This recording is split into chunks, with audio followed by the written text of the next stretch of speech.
What's up, Level Uppers? Welcome to the Level Up Show, episode 166. This is a gaming dedicated talk show on every Sunday at 10 p.m. Eastern Time. I am one of your co-hosts, Andrew. I make the show Midori. I am, of course, joined by the beast from the East, Dean Marchese. Oh, yeah! Buddy. And I'm sure the man in the box will be joining us shortly. Deepbot's acting weird tonight, guys. I don't know what's going on with audio hooks. I think Kelly wanted a nice, and she got it in the face. Damn. So... not sure what's going on with Deepbot. Deepbot's acting real strange. So strange indeed. You might not get the audio hook you request. That's tough luck, you know what I mean? Yeah. Sometimes in life they say, that's tough luck. Yeah. And it is. It is, really. It is. Yeah. I thought you were going to say something along the lines of lemons and making lemonade, but... Mm-hmm. Yeah, when life gives you 3 packs of Bazooka Joe, 2 in the hand's worth 3 bushes. That's what they say. What is that sound? Huh? Huh? Flames to Earth with the first sub of the night. Shoot, my eyes are getting so bad. Yeah. Dude, I tried to be cool for a sec and not wear them. You were so cool with that whole 3 bushes and 2 hands thing. I was cool. Fuck off. What did I just hear there? Another tip from Guitar Freak. $15, but I heard something different there. Super Mario. That was Super Mario? Wahoo. Oh, that was a Wahoo. Yeah. A Wahoo. Who subbed? That was Flames to Earth, a.k.a. Brian. Thank you so sub. much, Brian, and thank you, Guitar Freak, for the generous tip. Getting the ball rolling quickly here. That's because we are on a mission right now to get to 80 subs. Every Sunday we lose a bunch of subs because that's when everybody subs to us. Right. So we're back down to 54. We were at 58 yesterday. Now we're back up to 55. Thanks to Brian. What happens? We go down because it's Sunday? Every Sunday we lose subs because it's the month that... because people sub on Sundays. They always do, right? Oh, so those right, Twitch Prime right, subs, right. they're going to expire on Sundays until those people come into the room and resub. Right. So that's what happens. We drop, and then we raise back up. Thank you so much to Brian. If we get to 80 subs before the fall, we are on the front page of Twitch. That's sensational. It's called a Partner Spotlight. And we're actually very lucky. They usually... make it so that you have to have 150 subs to get there, but the guy checked out our channel from Twitch and he knew that we had this potential and he wanted to get us there quicker, so that's why they lowered the goal to 80 subs for us. Who's that name? Oh, you can't see it on... Looks like Tizer. Tizer. We were always in HD, but we did get a new camera, so we got a new camera. There's probably a noticeable difference now, but yeah, it was always in HD. It's just we have like a legit almost... It's also 60 frames per level. second now, so that's probably right. Yeah, making it look real nice. Yeah. Real Oh smooth. yeah, it's looking pretty good. Yeah. And to anybody who does do anything worth $5 or more, and that of course includes subs, you get a spin of what we call the prize wheel. You can also tip. You can pledge on Patreon. You left an opening. Was you supposed to say something? I thought maybe you might, Do but like something. yeah. I'm sorry. I'll be better next. You'll time. be better next promise, time. yeah. We don't have Greg here, and Greg usually interjects into every Literally possible every moment. second. Yeah, where is so. that motherfucker? I'm sure he'll join us shortly. What an asshole! What an asshole! So we're going to show you how it's done, guys. Let's get to the first prize we'll spin of the night. This one, of course, is for Brian, and then for Guitar Freak for his $15 tip. You could get a lip sync challenge. You could get a Kermit Dean. You never know, you know. You really don't. Or you could get 1,000 XP to the entire room. Oh, way to go, Room. Way to go, Jesus, Room. Room off to a strong start. And next, a huge tip from Guitar Freak, $15. Thank you so much, man. This was was huge. It was tremendous. It was extremely generous. Thank you so much. Can we put that on the wheel? Oh! Oh, I thought it was a Make it $10 PSR rain. card. But that's a $50,000 Make It Rain there. That's the maximum Make It How do I do Rain. this again? No All commas, over right? us. Make It Rain. No commas, right? I just do that exactly as it's written there. Yeah, exclamation point, Make It Rain, no spaces. And then a space, and then 50,000. Got it. You did it, man. I did it. You did it. Yeah. It's almost like I do this every week. Wow, that's 2,273 XP to everybody in the room. That's a whole lot of XP. Way to go, Room. You guys are really killing it tonight, you know? Yeah, they are. And that's how it's done. Anything worth $5 or more will get you a spin of that prize wheel. But of course, we urge you guys to sub. If you have Twitch Prime through Amazon Prime, you can sub for free every month. You have to do it manually, but you can sub every month for free and help us get to that amazing goal that'll put us on the front page of Twitch. How you doing, Dean? I'm doing pretty good, man. Yeah, you having a good weekend? Yeah, I had a very good weekend, actually. I didn't play too much. Are we doing that? Are we getting into what we played and stuff? Yeah, Greg's not here, so why not? Is that the We don't have Greg to slow us down. Yeah, look at that handsome young man. Just subscribe to us. Who is that handsome young man? What a lovely gentleman. Meow. Good God. We didn't get the notification on our situation. No, we didn't. Is that also a deep bot thing? No, that's not a Depot thing. Huh? I'm not sure what that's all about. Everything's broke, dude. If you want to put a command in chat urging people to sub, it is Twitch Prime. Well, you can hold off on my wheel spins while we talk. You want to wait? Okay. So what did you play? And nothing at all? Or? I beat Mass Effect early in the week. Okay, cool. Very early in the week. I had only a couple missions left going. Give me a rating out of 10. 7. Okay. Good. It was a good game. Good game. Good game. A little lower than I was expecting you to go, to be honest. Yeah, well, once I completed the whole package, Yeah. the story just wasn't as strong as I'd hoped. Like I said, there was a lot more that, as I mentioned last week, where it's like there was like these moments where they wanted you to feel like this is your team and your family. You guys have been through so much, and like there was nothing to support that. There was nothing to back up a lot of like the big beats that they wanted you to feel something on. But it was a very good game, and I feel like the combat is what really shined, and like the exploration. Just held back by a lot of that is actually, small things. If I remember right, that was my prediction. I think I said that it was going to be a 7. Yeah, if so, you nailed it. I came nailed down on a 7. I nailed it. I'm rating all of the games I play this year. You're rating I them always all? keep a list of, as we Yes, know, you do. of the games that I beat throughout. That's given interesting. year. I'm And now excited to come back to that now. Yeah, now I'm keeping reviews like just. I mean, you know, I'm not like sitting there going through everything like a real reviewer would, but just like a quick like if I had to put a number on it, I think about it for a few minutes. Yeah, you know. I feel like I should do the same then. You should. You totally should. Because I did finish a game this week. Yeah, you should do it, dude. Really, you should keep track. So I finished The Witness. I heard. It happened, Dean. And I'm so proud of you. I am so excited about it. I got to 415 puzzles of the 600, Wow, which that's is a lot. plenty enough to finish the game. Yeah, I actually man. didn't realize I didn't need all 11 lasers to finish. I thought that I did, and then somebody in chat was like, "Oh yeah, you only need 7." I was like, "Oh, I could have finished this a long time ago then." Wow. But I'm glad that I went for all 11 lasers. I'm not going, at least not anytime soon. I'm not going to go through and try and get those final 200 or so puzzles, Sure. which are hidden throughout the island, and it's more of like a visual thing. You just have to search for them. I'm not going to do that right now. I'm going to move on to Horizon. I actually did. I split that stream in half. First half Witness, second half Horizon. So the Witness, I'm going to come down on that with a 9.5. Wow, high praise, man. Probably my favorite puzzle game of all time. So that is the common conception of that game. Reception, pardon me. The of that only game. thing I would say is that the ending was a little bit too obscure. It didn't really. I get what you. It wasn't an ending. It was just. I'll tell you right now. It's not really even a spoiler to say. It just you get to this glass elevator, Willy Wonka style at the end, Sure. and then you rise up and you go throughout the entire island to all the puzzles you did. Kind of like a nostalgic thing to show you how like everything you had done throughout the game. But as you're going through, all of the work you've done is being undone. So you're just Right. watching everything reset and go back to normal, and then it just literally goes back to the beginning of the game, and then the title screen's there. So it literally just erases everything you do, and and you start from the beginning. Bit. And I don't know if it changes if I get all 600 puzzles. Yeah. But right now I'm just wondering, like, what's the point of the statues? What's the point of the island in general? Like, what is the island? I feel like I was watching Lost and they didn't give me any answers whatsoever. At least Lost gave us some answers. Right. You know, like I was just like, what is the meaning of all of this? Why did I do this? Yeah. That is very strange, and I don't like it. Yeah, that's the 0.5 I that don't I like knocked off. games that don't have like definitive like this is the end. That was also kind of a thing with Mass Effect's ending. Uh-huh. Not, and I won't spoil it, of course, but not to, you know, I won't give anything away. But so it ends. You go through the final sequence. It's a very generic like action movie ending.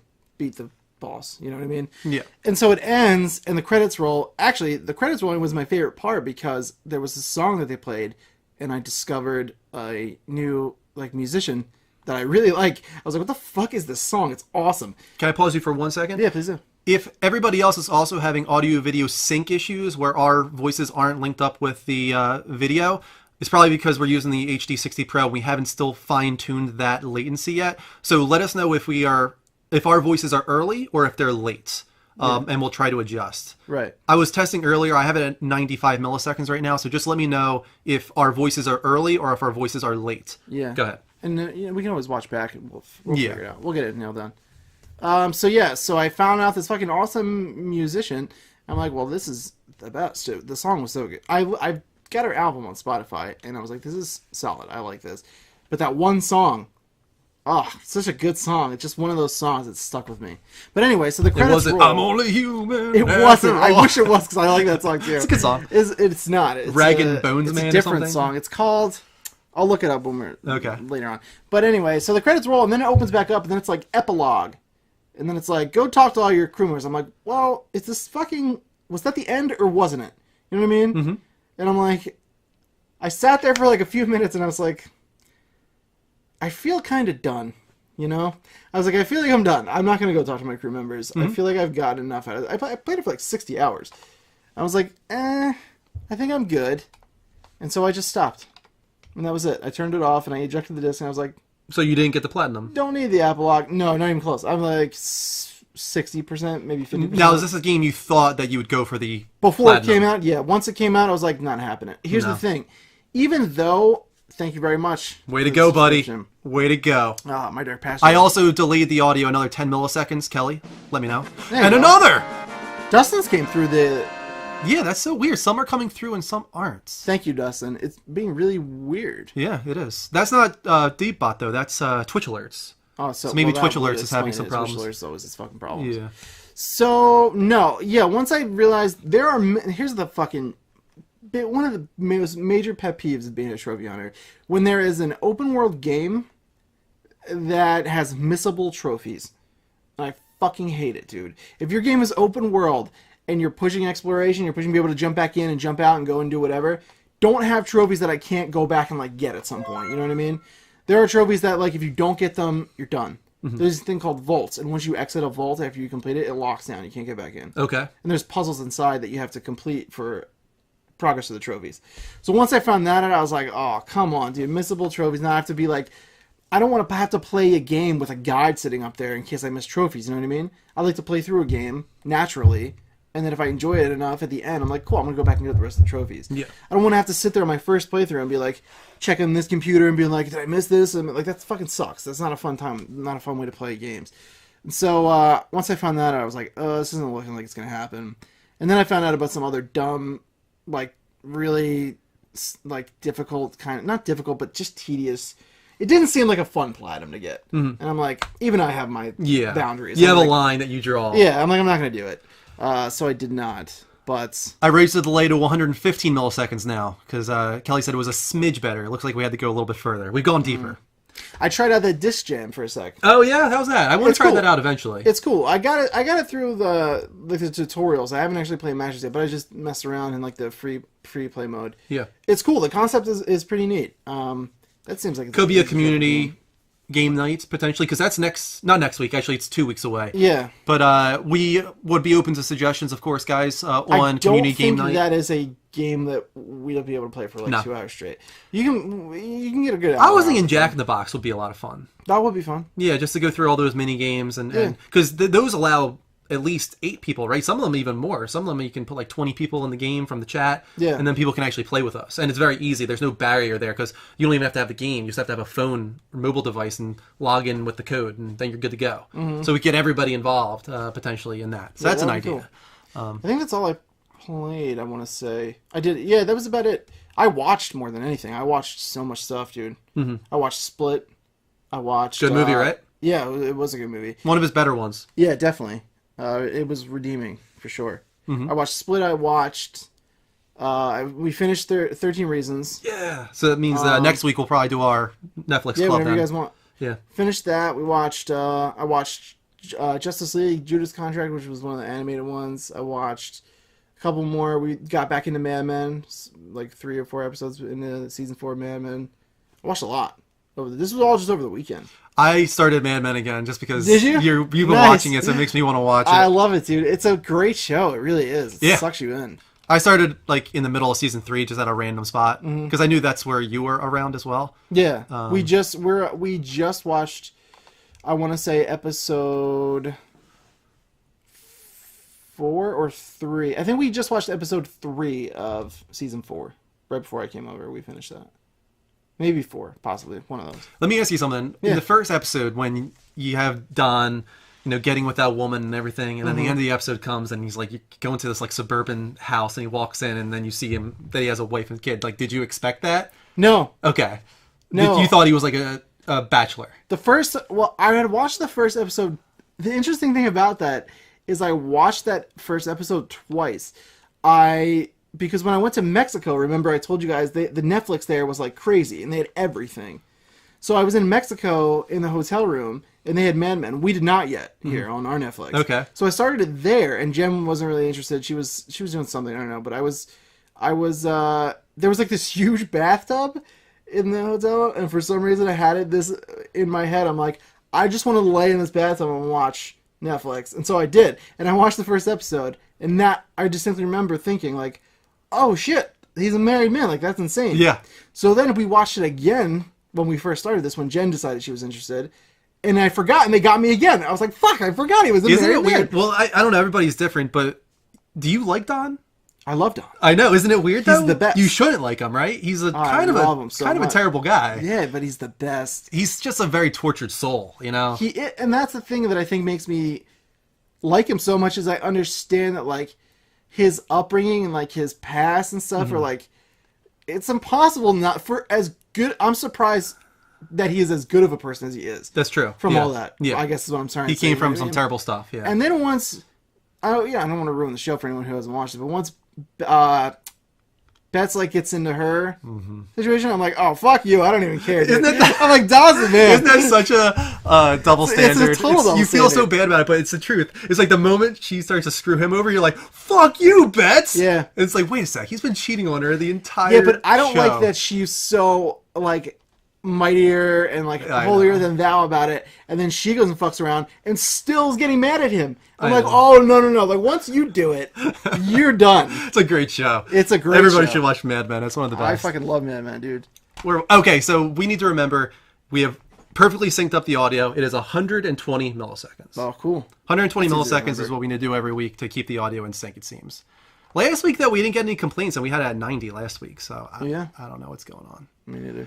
Where was I? Oh, back to the witness real quick. It was actually Kelly was the one who figured out how to even access the last 200 puzzles. Because you can go through the whole entire game and not even realize that the island has more to offer. Because I'd done every puzzle I could possibly find, right? It's like, what else is there? How is there 600 puzzles in this game? I've done this entire island.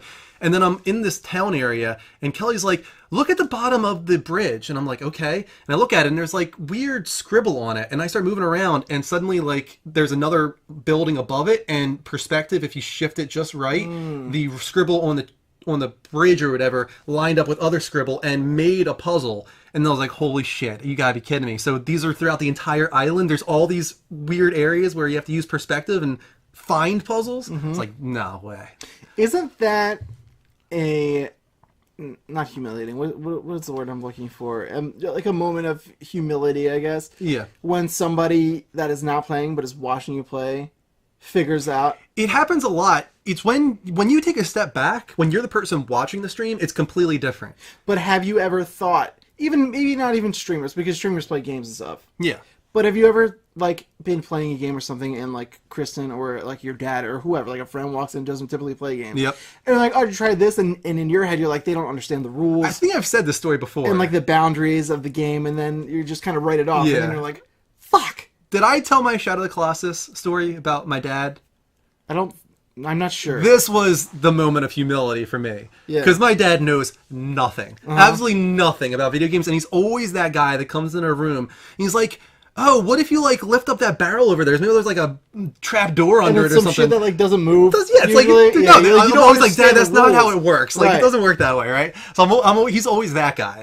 And I'm playing Shadow of the Colossus, and I'm on the serpent battle where the sand creature's going under, and you have to get on the horse, right? And I'm trying to figure out, like, what the fuck do I do with this thing? He just keeps chasing me and all this kind of stuff. Dad's like, why don't you turn around and shoot him in the eye, and then maybe he'll, like, slam into a wall or something. I'm like, Dad, come on. Fucker. Yeah, Got it dude. right. That happens a lot. I wanted to punch him in the face. I Yep. was like, first of all, that's a game that's entirely built upon figuring out how to beat the bosses. Right. And he figured it out, so that pissed me off. It's even worse when someone just comes in and you've been doing it for hours. Yeah. They just walk in, sit down, and they're like, what about this? And you're like, fuck, dude. Yep. You're right. Jen's done that to me 100 times. Eric plays games, but he's much more casual. He's done it a ton of times where he's like, why don't you flip this thing? Why don't you try using it? I'm like, it doesn't work that way. And he's like, just try it. And then I'll do it. And I'm like, fuck you. It's totally the way you do Until it. Greg comes, I'm going to get rid of the It's camera crazy. there. That's crazy that just an outside perspective can do that. But yeah, man, the Witness is really, if you're into puzzle games, everybody's got to play that game. Just, I can't believe that guy, Jonathan Blow, and just how many puzzles are in there and how creative there are, and they're all different. And now he's working on another game. He just released the first teaser image for it. Not a lot to go off of. I didn't even put it in the level update, but he did reveal the first image from the new game he's working on. So I'm excited for what that guy does next, because he's got two under his belt. You know, Braid and The Witness, and those are both considered some of the best puzzle games ever made already. Yeah. The guy's kind of a pretentious dick, but maybe for good reason, I guess. Yeah, he seems like He's a very smart guy. Yeah.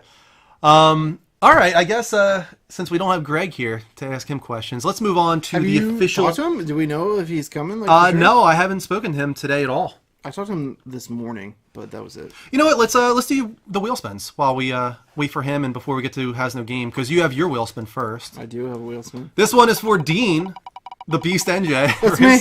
his subscription. That's me. $10 PSN card.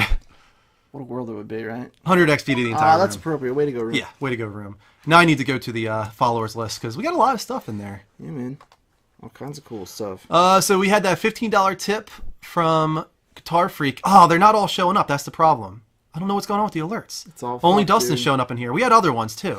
Dustin subbed, My Dark Passenger. My Dark subbed, Passenger. Guitar Freak tipped. I think My Dark Passenger and Dustin are the last ones we have. So this one's for My Dark Passenger. He was first. right. Speak Thank you up. so much for your sub. If we have missed you, just speak up. Yeah, we'll trust you guys.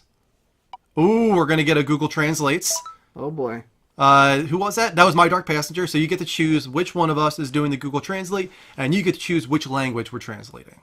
Pick a language. And this one is for Delone Gunman for his resub. Thank you so much, man. I think he's at like 29 months or Yeah, something. man. Thank something you very crazy. much for your support. And I'm putting on a costume. And congratulations. He said something about he sold a short story or something like that. He sold a short story? That's to what I understood. That's I exciting. saw very briefly, but congratulations, man. That's really cool. I'm in the process of finalizing the purchase of one of my stories by an independent publishing company. Maybe not a short story, some kind of story. I think I'm going So congratulations to you, man. That's really quite an accomplishment. I'm going to go with an 80s band look today. Oh yeah, that's good. For a little while. You're rocking it. I had this stupid idea, right? And then You I was good? like, is it stupid or is it fucking genius?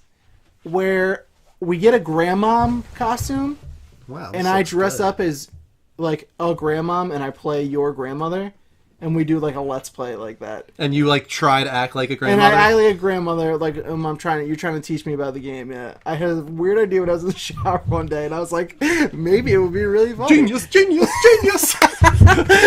That's what I think about that. Wow, I'm feeling real good right now. Dean in German. All right, you got it. Dean in German. You've done Dean in German before, I feel. It's quite. That was the possible. first one you did. Yeah, that's possible. You know, we can do another one. give the people what they want. You know what I mean? Guys, of course, those wheel spins were for the subs and the tips. Anything worth $5 or more will get you a spin of the prize wheel. That could be a sub, a resub, a pledge on Patreon, a tip of $5 or more, or a cheer of 350 bits or more. Of course, we urge you to sub or resub. We're at 57. Let's get back up to 58, so we're where we were yesterday. If we get to 80, we're getting on the front page of Twitch. And it's going to be glorious. Hell yeah, bro. I was watching some partner spotlights this weekend, just trying to get a feel for like what it's like when people are a partner spotlight. We want to plan this out. Yeah. We were talking about this, like if we truly get this partner spotlight, which we're gonna make happen. It's gonna happen. We're gonna like plan it out. We're not gonna be one of those guys that's just like, yeah, we got a partner spotlight. We're live. No, when we go, it's gonna be like a whole week of scheduled events. We're gonna do the best stuff we could possibly do. No, I haven't played the Young Justice Legacy game. I don't even know what that is. Please inform me. What? Somebody else had a question earlier that I meant to answer. I'm gonna find it. Don't worry. We're waiting on Greg right now. I would imagine he's probably at work or something. Should we text him or something? Yeah, I'll text him. While you write out your ridiculous sentence. It's almost ready. Almost bought a Founders Pack from Over Heroes Omega, but have decided to wait, said My Dark Passenger. You should do it if you're gonna, because they're discounted right now, and I don't know if they'll stay discounted. But yeah, I did try out the beta, and it feels great on console. Which was this? Marvel Heroes. Yeah, I bought one of the Founders I'm totally on board to try that out. Yeah, man, we're gonna do it. We're gonna do a game night with that. It's gonna be cool. It feels great on console. It's super different from when I see it. To those who don't know, I was in the very first private beta when they first built the game, and then I was invited to join a closed beta, and then I was invited to the open beta. And then I played the full game on PC. So I've been there from like the very, very beginning. Their very first group of testers. And when I logged onto that, and I was like, holy shit, this is like insanely different. But in a good way. In a good way, yeah. Feels great on console. But anyway, yeah, I picked up one of the Founders Packs because they're discounted on PSN now. So if Who are you're you going to playing get one, as? I would. I don't know yet. I only played like a level because I don't want to lose all my progress after, you know what I mean, when it resets eventually, when the full game comes out. Mm-hmm. So they let you try now like a whole bunch of different characters before you make a decision. But I bought Spider-Man as my like Founders Pack. Cool. Yeah, and then you can buy others with in-game currency and things like that. Oh, so, what do we got? Kelly Jellyfish with a $5 tip. Thank you so much. If you're thinking about getting that, you should. Oh, well, it's discounted. I don't remember that question. I'm sorry. It was a while back. All right, this one's for Kelly, keeping the prize wheel train going here. Ooh, just passed. Oh, we are going to have to do a lip sync challenge. Cool. Unfortunately, I made 3 more, and we've already used them up. Because I did Fat Bottom Girls on my game stream. That's okay. I had to. But I'm willing to do Fat Bottom Girls again. Well, let's just take a look at the list. Take a gander? See what's going on. Yeah, I lost that question. I'm sorry. But it's someone's birthday. Mama Kaz, I think they're a new person. Oh, yes. Happy birthday. Happy birthday to Mama Kaz. That wasn't what I was going to answer. Why don't you do your sentence, and I'll look for a song. Okay. You still typing more? Yeah, I'm almost done. It's like a full paragraph. You guys are getting a good one tonight. I'm ready. I just All right. translate So first, German, then English. This is for, who was this for? This was for My Dark Passenger. My Dark Passenger. Here we go. Ist es Zeit für die Putinroll? Wer weep, was gibt es? Noch ein Putinroll?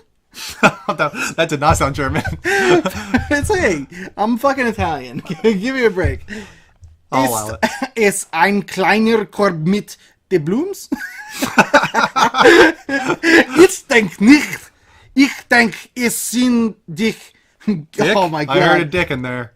Geflogen, Schatz. Der Welt, die mit der Glühen, der Götter gefühlt sind.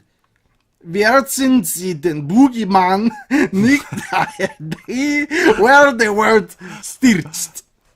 I like your German version of Boogeyman. Thank you. And hey, Boogeyman. This is Google's version. And of course, if you care to know what that means. Is it time for turkeys? Oh. Who knows? What else is a turkey roll? It is a small basket with doubloons. I do not think it is the poultry treasures of the world that are filled with the glow of the gods. Do not forgive the boogeyman as he steals the world's merchandise. My God, your sentences are the weirdest, man. I just have like a pin in my brain, and I just unlock it for a second. I try to match the absurdity of your sentences whenever I do them, and it doesn't even come close. Well, keep in mind, it was pretty close to what I originally wrote, but when you translate it, it tweaks your English a little bit to match like what it would say in German. But it was pretty close to what I wrote.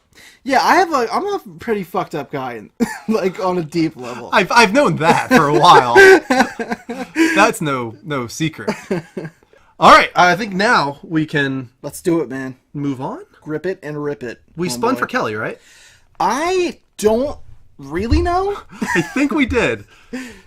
What was it? I don't even remember what it was. What was? Let me go back to the prize I pool. wish I knew, man. I think it stays on what you really last don't know did. anything. So, Kelly, did we spin for you? Kile. Guys, I'm getting Oh, it was a lip sync challenge. Next- we just did. level on my fitness. I woke up this morning on a Sunday, and I was like, I think I'm going to the gym right now. And I fucking did it, and I felt really good about it. Proud of you, man. And that's just set the tempo for the whole day. You're sticking with it. I'm proud Oh of you. yeah, I am. Well, I fell off for a little bit, but once it hit like April, I was like, all right, I gotta get this going. Yeah. So I'm going, like, this week I went 3 days. Next week I'm going to try and just start going 6 days. I want to Wow. take 1 day off. Yeah. Holy shit, dude. So we'll see if I can do it. I'm going to try my best.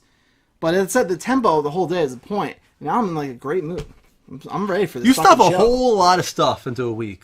Yeah, I do. I really do. You really do. I make the most of my time. I try. All right, let's get into the official non-gaming portion of the show. Let me get my outline open here. It's called The Level Up Show Has No Game. 3 non-gaming topics at 2 minutes each. Are we ready, Dean? Born ready. Let's do it. First up tonight.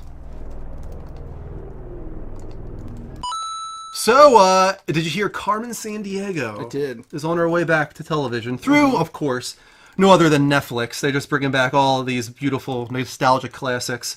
Although I had no attachment to like the animated series or anything like that. For me, it was where in the world is Carmen Sandiego The PC and game. where in time is Carmen Sandiego on the PC. I liked the PC game, but I only liked it because it was an alternative to doing schoolwork. Because we played it in the computer class. and I Oh did a yeah, lot. they did have that in there, didn't they? That and like Oregon Trail. Yeah. Oregon Trail, I liked Oregon Trail better, personally. But if it was like, do work or play Carmen Sandiego, I'm like, yeah, Carmen Sandiego, no problem. But I have an unreasonable dislike for her. Why's that? It's unreasonable, as I said. Oh, there's no reason. There's no reason.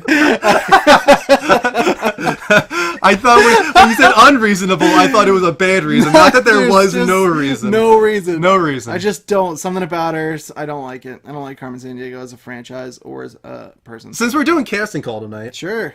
I'm excited. if there for was a that. live action Carmen Sandiego, who would that be? Who was the girl in Hitch? Very, very attractive. Eva Mendes? Yes. That's who's Really? Carmen Sandiego. Is Carmen Sandiego of that nationality or ethnicity? Carmen Sandiego? You're probably what right. the fuck? Why did I never I realize? don't know, dude. She looks so white. Carmen Sandiego is not. Look at that thick black head of hair. She looks so Caucasian. Carmen Sandiego is not Caucasian, dude.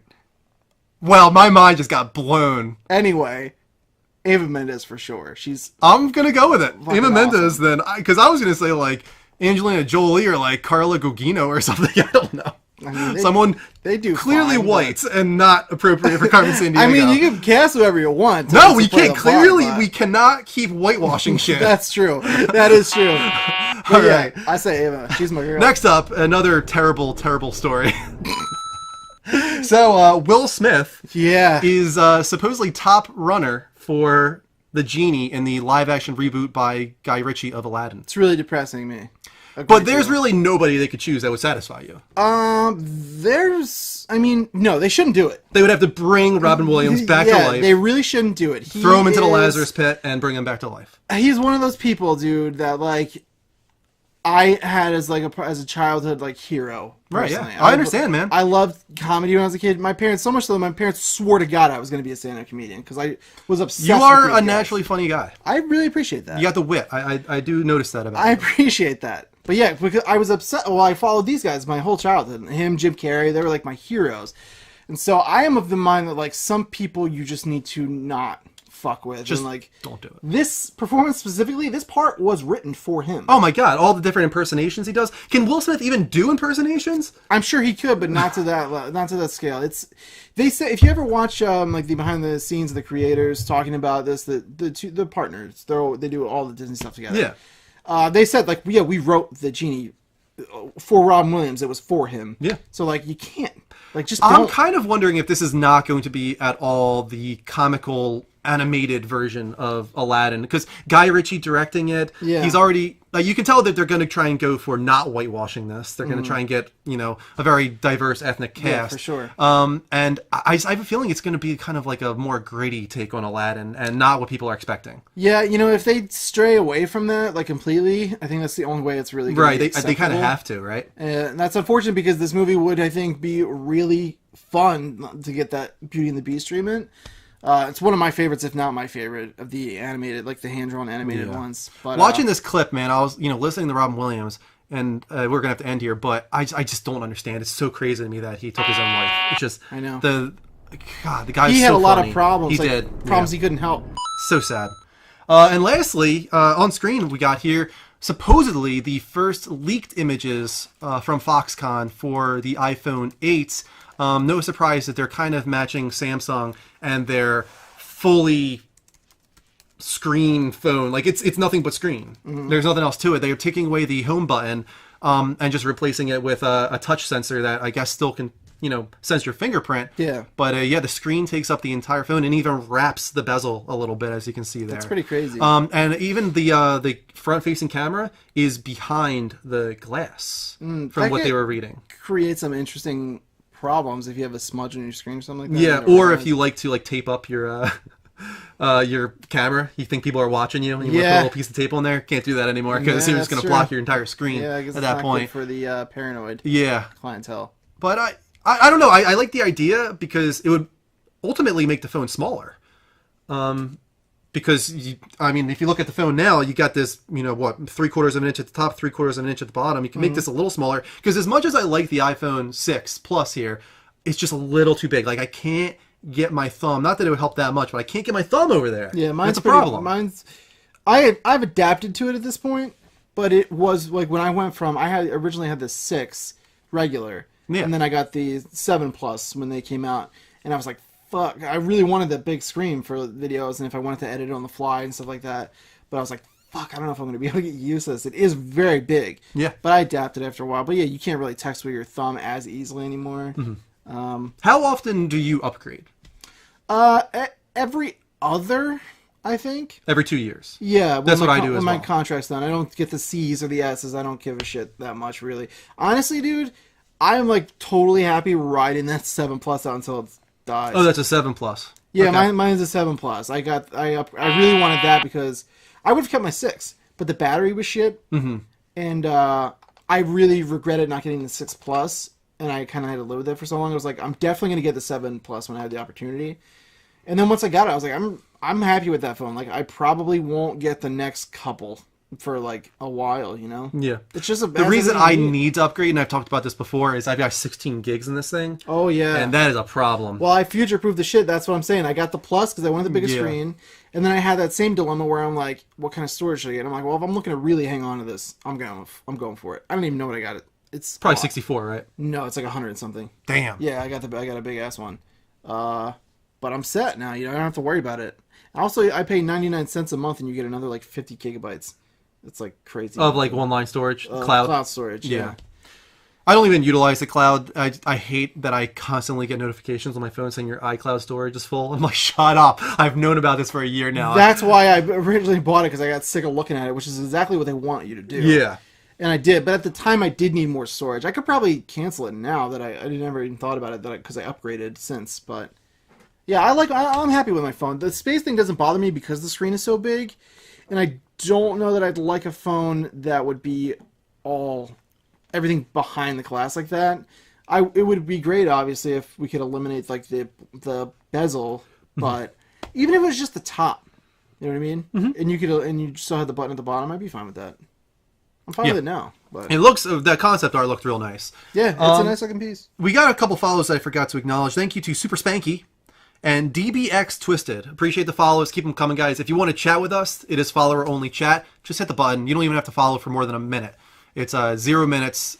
Just follow, hit the button, and you can chat with us. If you turn on notifications, you'll get alerts whenever we go live. Also, before we move on to Community Question of the Week, I want to tell you guys, I tweeted about it, but we never talked about it on the show. Pretty cool is I was invited onto a podcast by the X1 Bros. Yeah. It's an Xbox podcast, actually a pretty popular Xbox podcast. I was looking through their stuff, and they've had Major Nelson on the show. They've had Ryan McCaffrey on the show, which is the IGN Xbox editor, and some others too. And they've got a pretty strong iTunes following, so it's a great opportunity, and it should be fun to talk with some Xbox guys, since I'm more of a PlayStation guy, and they know that. It's not like they're coming at me like thinking I have great knowledge of Xbox, although I've been listening to all of the Xbox Unlocked podcasts this week because I'm trying to brush up on my Xbox knowledge a little bit. It's not a bad show, the podcast Unlocked. It's just they get a little fanboy on there. Yeah, they do. Taste. And I listen to like PlayStation centric podcasts, but they typically stay pretty objective. Even when talking about Xbox, I can't listen to something that is just so blatantly like one-sided. Yeah. You know what I mean? These X1 bros, though, they're a lot like us in that they're like super passionate and positive and just like happy guys, you know? And I like that about them. They're similar to us in that way. So this Thursday, I'm going to be recording a podcast with those guys, and I believe it goes up Friday night. We will tweet it out, of course, and you guys should check them out. Go to x1bros.com. Check out all the stuff that they have to offer. Follow them on iTunes and all that. Especially if you're an Xbox fan. We don't really talk about Xbox as much here, so you guys could get some more insight into Xbox with those guys. Xbox. Let's see how many more times we can say it. Xbox. Right before the end of the night. Sports. Xbox. TV. Xbox. I was watching this on my Xbox. Experience. Watch this show on your Xbox. Experience. For anyone who's watching on their Xbox, don't forget about your Xbox. Xbox, turn off. That fucked with somebody. Yeah, it always does, man. It always does. We'll have the person come back in a moment and say, damn it! All right, let's get into some dream crushing. Okay, I'll do it. Do it, Dean. Guys, it's time for our community question of the week. It's really serious. If you go to our PlayStation community on your PlayStation 4... Not just the PlayStation community anymore. Or the app. Discord. Discord as well, that's right, yeah. Yeah. We're going to talk about the Discord. I like it a lot. Yeah, it's real cool, man. And big ups to Kelly and Joey, of course, for setting up this Discord. So you can go to our Discord, PlayStation 4, or the PlayStation 4 Messenger app, and join our community under the Level Up Network, which has over 1,000 members and growing. And we ask you guys a question, and you're going to answer it, and I'm going to either be nice to you or make fun of you. That's the shtick. So if you're watching this on YouTube and you want to talk shit, relax. It's just a gag. Take it easy. It's just a gag, you know what I mean? Good night to Tobes. Thanks for stopping in, man. Good night, Tobes. Thanks, buddy. He has to get up at 4 a.m., he says. So I feel you. That's rough. Literally my entire life. What do you think is a terrible level, sequence, or mechanic in an otherwise excellent video game? And why? We had a late submission, and I'm going to include it. Oh, okay. It was from one Joseph. Okay. And I'd like to include that. Why don't you do that one last, since I have the other 6 already in the outline. Okay. And we'll do Joey's right, last. Yep. No problem. Okay, so Declonia's game said Zero's mission, supply lines from GTA San Andreas. The mission itself is ridiculous due to the limited fuel in the RC plane and trying to fly all across San Fierro destroying targets. I don't know it, but I'll take your word for it. Yeah, that's actually one of the Grand Theft Autos that I never played. And I've never even watched anybody play it, because I watched my cousin play Vice City, and I loved that. When did that come out? San Andreas? Yeah. Probably like 2005? I don't know. Yeah, I was doing other stuff. 2004. 2004? Yeah. Yeah, I didn't play that one, I don't think, much. I remember my sister's boyfriend was super into it, and he would play it all the time. I watched him play it sometimes, but I wasn't super into Grand Theft Auto when I was that age. So Jose gets a pass then. Yeah, I mean, it was, solid answer, and I don't know much about it, so, yeah. More power to you, man. 100,000 points to you, Gryffindor, way to do it. Griffs. Failure Fan, 86. Failure Fan. The Call of Duty level that requires you, come on, dude, you gotta tell me the Call of Duty game. I'm not gonna knock you off. I think that's Modern Warfare 2. Call of Duty level that requires you to play as the terrorist and shoot down all the innocents in the airport. Correction, doesn't require you to shoot anybody. You can walk through without shooting anybody if you don't want to. He fails again, huh? It was the most unsettling part of any game I played. It in no way advances the storyline one bit. Rick actually came back at this guy in our community. He's like, I disagree with you. Well, then we have real fucking problems. I disagree that it requires you to play as a terrorist and shoot everybody, because that's just frankly not true. And the purpose of that scene is to make you feel uncomfortable. I'm not saying that it's right or wrong, but that was clearly their intent. Yeah. They wanted to make you feel unsettled. Right. Mission accomplished. Yeah, so he fails again, it sounds like. Especially if Rick had problems with you, Andrew seems to have some kind of a problem with your fucking answer. So maybe you should think it through a little bit. You know what I mean? So just spit out whatever thing you have to say like it's genius. I gotta write this down right away. Because I'm so fucking smart. Can't wait for people to hear what I have to say. No. Minus 100,000 points to Slytherin, you son of a bitch. You failure of a fan. God damn. I think he might be my arch nemesis. He seems like it. In this segment, he's a level for downer. Sure. Yeah, that's really clever. You're nailing it. Benny Boy 1979 says the no death mode in Prince of Persia on PS3. Yes, I did say Persia. Yes, I meant Persia. Was implemented by the lead developer's personal religious beliefs, for which he later apologized and admitted it was the wrong decision. That's interesting. I never knew about the second part of that he actually apologized. I would have thought it was just intentional in making the game easier. Just like, you know, having people start from a checkpoint over and over again, where you can just, the purpose of Prince of Persia, right, is to be able to rewind time. Why not just let them rewind a moment and save themselves? I thought it fit well with the game, actually, but, you know, if you apologize for it, clearly, I might be in the minority there. I feel like Benny Boy had a well-thought-out answer. He clearly has done some research on this scenario. It bothered him enough to, you know, look into it. He also is older than us, so. Is he? He knows better. How old is he? He's from 1979. Is that actually the year he was born, you think? It must be, right? Probably. Respect. Maybe let's speculate on what the 1979 means, if not his birthday. The amount of times he's came, the amount of times he sneezed. Maybe the year his mother was born. Anything, anything really. Those were two fine answers. I'll give you 100,000 points as well to Hufflepuff. It's a lot easier to just pick a number for the night and then either plus or minus. There you go. Johnny P, my man. Fun story. Quick aside about Johnny Poolside. When I am watching something on Netflix with Jen in our bedroom, and I'm on the PlayStation 4, and my notifications are always on, and he pops up, and every time I lay there in bed and I go, Johnny P! It always reminds me of of Breaking Bad with Jesse. What was his name? He would always put Chili P into his meth. That's right. So whenever you say Johnny P, I'm always like, Chili P! Just what pops into my mind. Little anecdote for you. John says, as much as I loved Uncharted 4 for graphics and gameplay and story, I didn't like the rape. Oh, that did not go where I thought it was going. I didn't like the Rafe sword battle when it relied on QTE. I know it looked better on screen and got to finish the story, but I think it just took you out of the moment you were in. I gotta disagree with you, John. I was super into that. That is, I thought you were going to talk about the mummy, exploding mummies which part. Would be my answer. That is my answer. That's one of my answers. I really liked the Rafe sword battle. I did too. It was clearly just meant to be an amazing cinematic moment, and it pulls that off. It was, I thought, yeah. Holy shit, man. With the fire all around you and like just the animations in the scene and the swords clashing and making sparks. I was just like, holy shit, this is crazy right now. Mm-hmm. Awesome scene. Yeah, I love that fight. I'm with you. I gotta say, that really engulfed me in that. Engulfed. Yeah. It's a good word. I love that whole sequence. Was awesome. To Scoozy real quick. Yes, that is correct. You spelled it X1 Bros. You're good. That should be it. Xbox. I guess I wish you had more control in it than just memorizing the button order. I can understand that part. I do. A fine answer. That's fine. More power to you. And plus favorites. So plus 100,000 Gryffindor. But I did like that sequence a lot, actually. That felt good. On guard, dickhead, was like my fucking favorite thing. My man GFN21 said, mine would have to be the Deathstroke boss battle. Yes, Rick. See, Rick knows how to fucking play this game. He answers well, and he caters to the judges. But with Batman. Deathstroke boss battle in Arkham Knight, especially after the amazing fight in Origins, that fight was fucking awesome. The fact that his final matchup with Batman was yet another of the game's tank sections really disappointed me. Loved the game overall, but the Batmobile combat was definitely overused. Yeah. I would totally agree with you. 100% agree. Full disclosure, I read this question when he submitted it on our, I think it was Discord, right? Yep. And I didn't even remember you fought Deathstroke until he wrote this.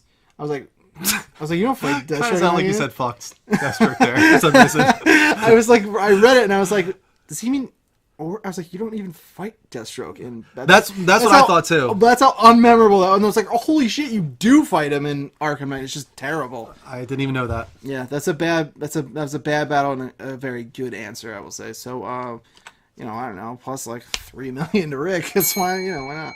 Gryffindor, of course, my boy. Gryffindor. Matty F and Matt says Marble Madness style puzzles which make you move the controller in a certain way to use gyroscope and navigate an object like a ball to the end of a puzzle. Sly Cooper Thieves in Time did that with those what was the little turtle guy's name? Bentley. Wow.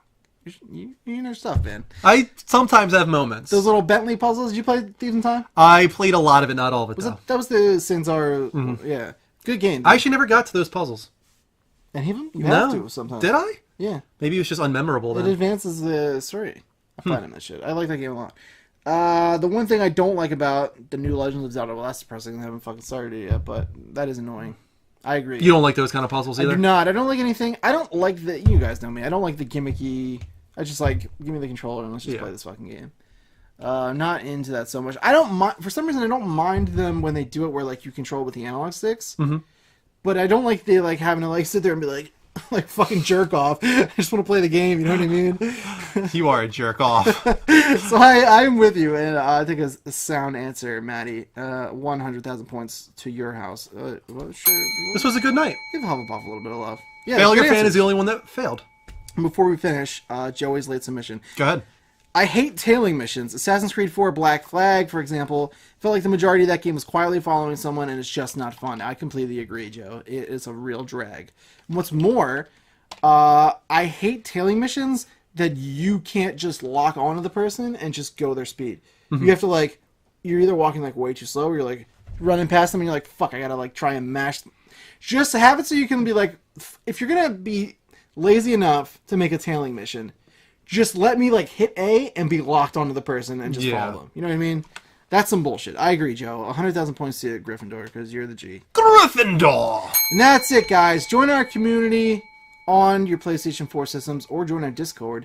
You can get your question read here. Once again, another shout out to Kelly and Joe. They have taken over the Discord, and of course we allowed them to do that. And they're doing an amazing job improving it, adding new rooms, bringing in new people. Everybody go to Discord. It's now free to everybody. There's several rooms that are open to everybody, and there are still some private subscriber and patron only rooms, such as the music room and the subs patrons call room for when we do Skype/Discord shows in the future. So hopefully it becomes a cool thing for our channel and the community. I love it, dude. Honestly, to come together. I didn't join it right away just because like to be a pain in the ass, and Andrew asked me to, and I was like, nah, I'm not gonna do it. And I did, and it's great, and they did a great job. It's a really, really cool place for everybody to never doubt me, Dean. Come together. Oh no, I never do. I never did even. It's just the sheer opportunity to just kind of go against the grain. It's the old rebel in me that I just can't make it too easy. I got you. But it is great. They've done a great job, and I really like the application quite a bit. It was really cool having Kelly actually join me on my stream the other night. I actually had Kelly call in on Discord, and we were chatting while playing Horizon, and I could see that being a cool thing in the future, to have a few people join me during my game streams, if it's a game stream that allows that. If it's a real story-heavy thing where there's a lot of cutscenes, I don't want to take away from that, but if it's all combat or whatever, I would totally bring some people on Discord and have a good time. Yeah, for sure. I'm almost considering making Fridays a dedicated Discord night and playing a game that is suited for that. That would be cool. Yeah. That would be really cool. I think that Discord is going to probably be... Oh boy, is she alright? No, don't wake up, Evie. She's going to do it. She's okay. That was Evie. I think Discord's going to blow up. This is going to be a big thing, I think. It's really cool. It is cool. I like the way it's set up, for sure. And it's only going to improve. Yeah, it's awesome. There's even some games on there, Joe and Kelly are playing Hangman all the time. It's a lot of fun. What did I just miss? Yes, we had 60 viewers. Mel's here. Strife Girl. I feel like I haven't seen you in a while. Welcome back, Strife Girl. We're at 60 viewers. Share the show, guys. Twitter, Twitch, Facebook, wherever you can. If you share on Twitter, use hashtag share the show, and your tweet will show up on the stream. We don't know where Greg is. No, we don't know where Greg is. That's the truth. I texted him. Let me see. We don't even know. I didn't get anything back. Where is Greg? Hopefully he's okay. Don't know. Yeah, hopefully. Usually that's what we say, and then we find out later that he's totally fine. He's gonna be totally fine. He'll probably join us late in the show. I bet you. Yeah. I'm going to say $5. Says well, Greg if we're joins gonna us. bet money, we need to put some times on this. I'm going to say he joins us by 11:45 at the latest. You think so? Yeah. I'm gonna say not at all. He's not going to join us tonight? Yep, $5. $5? I'll match you. Yeah, All right, $5. $5.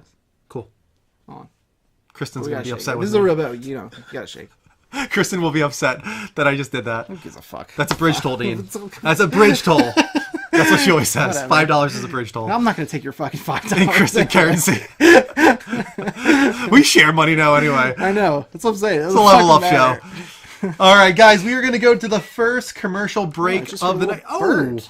yeah, little birdie. Kelly just shared the show. Oh, the tweet. Yeah, Nice. little tweet. Guys, we're going to go to first commercial break of the night. When we come back, we're talking about esports. We're talking about SNES Classic. Oh. And a whole lot more. Stick around. Hold on tight. KP 2.0. We'll be back in approximately 60 damn seconds. Welcome back, Level Uppers, to the Level Up Show, episode 166. This is a gaming dedicated talk show on every Sunday at 10 p.m. Eastern Time. If you like what we're doing at any point, just hit that heart button at twitch.tv/Level Up Show, like DBX Twisted Dan. Turn on notifications so you get alerts when we go live. And if you follow us, you do get to be in the chat and talk with us, which is really important to us. We love to talk with you guys. It's a good perk. The big push right now, of course, we've gotten 3 subs tonight. We need more. We need more, guys. We need more, so don't be Get dumb. us to 80 subs by fall, and we will be on the front page of Twitch. Yeah. If we get to 70 subs, Dean here is putting together a little musical number for you guys. You only hear it. That's I all I'm swear to gonna God. say. I'll write the entire thing and never let it hear the light of day if we don't hit it. And I don't want to hear it either, ever, until that happens. You won't. And- But I should say, no, I'm not like a musical prodigy or anything like that. But the song I'm writing would be of particular interest to you all. So you might want to hear it. Hint, hint. You might want to hear it, you know? We're up to 6 emotes because we had 50. If we had 65 subs, we get 7 emotes. That's what's up. So we get a whole other emote if you guys get us to 65. And we're still trying to determine if we want to do something for 60, which could happen tonight. Yeah, I don't know. it could. I'd like to do something. Could do it as like a giveaway maybe or something. I'd like to do something, I don't know. Could do a giveaway. you know? Something. Something. All right. Let's get into the level update. This is our weekly discussion of the week's biggest gaming industry news. Thanks for the... Thanks for the follow. Appreciate it. So nice to be able to hear the music this time. It is nice. Yeah. I like it. That asshole Greg. Yeah, The fuck man that. in the box. He's a son of a bitch, I'll tell you that. So as I was saying, we're going to talk about esports a little bit because very exciting news for anybody into that realm. They will be incorporated into the 2022 Olympic Games. That's crazy to me. That is pretty nuts, dude. CNET writes, Thumb Mashers get ready to medal. The Olympic Council of Asia said it will introduce esports to the official program of the 2022 Asian Games in China, meaning the athletes who compete in video games will be eligible for medals. Esports will debut next year's Asian Games in Indonesia as a demonstration sport, so I guess they're testing it out first. The decision reflects the rapid development and popularity of this new form of sports participation among the youth, the OCA said in a statement posted on Monday. The council is partnering with Ali Sports, a unit of China's Alibaba Group. Prince Ali, fabulous he, Alibaba. Strong as 10 regular men. The market for esports is growing, and participation is expected to reach 191 million people around the world by year's end, according to research firm Newzoo. As of last April, the industry was worth more than $450 million, an amount that is expected to grow to $1 billion by 2019. Meanwhile, the National Basketball Association is creating its own esports league. Gaming schools have also cropped up to groom the next generation of pros. Esports will also be a demonstration event at the Asian Indoor and Martial Arts Games in Turkmenistan in September, according to the OCA. So we got a question for you guys. Which video game do you most want to see at the 2022 Olympic Games? League of Legends, Dota 2, Call of Duty, Halo, or Counter-Strike? As far as I know, those are the 5 most watched esports games. I don't watch esports personally. What about you, Dean? No interest, honestly. It's cool that it exists, but it's not. I don't get anything out of it. Yeah, I'll watch here and there, but I don't get as much out of it as it seems a lot of people do. Let me pause this real quick before we move on. Poll should be in the chat. Let me put it up on screen here. So you've like never watched anything? Yeah, I saw some stuff. I like the I don't really like the League of Legends or anything like that. I watched some of the fighting games ones because those kids are crazy talented. And the announcers are freaking maniacs. Yeah, it's a little much for me, but I like to watch the guys that are really good at the fighting games. Any of them really. Street Fighter is always really a good one to watch. I like when they incorporate like the kind of off kilter ones, like especially the ones that I play, like Injustice and things like that. Yeah. Because then it's seeing like a whole new side to the game that I'm playing. I'm like, holy shit, I didn't even know this was possible. That's what's cool about it, is just to see how skilled these guys are sometimes. Yeah. For me, it's the first-person shooters. When I see these guys playing Counter-Strike or Halo or Call of Duty, I'm just like, what? Like, how often do you have to play to get that good? Yeah. I know. And how much money are these kids making? They make a lot of money, dude. man. A lot, for real. Good for them. I just watched the Bill Nye, the Saves the World show. And there's an episode about like video games and if it's actually associated with violence or anything like that. Oh, really? And they interview. I gotta watch that, dude. The whole show is great. I'm telling you, it's really good. And he goes into how much some of like there's like a segment of each show where they have like a on location like kind of segment, and like one of his people will go and like interview kids, and they interviewed like these pro gamers talking about like the hundreds of thousands of dollars they make. Like, oh man, it's fucking insane. You know what I was looking at? And something we can actually announce. It hasn't been activated yet, but they're doing a new thing on Twitch where they're doing $10 subs and $25 subs. It's not active, and we're not even sure if we want to utilize it yet anyway. So, but either way, I was looking at some of the biggest guys on Twitch, because the question is like, would anybody really spend $25 a month a sub? Right. The truth is, yeah, there are plenty of people that would do it. And I was looking at one of the top streamers on Twitch.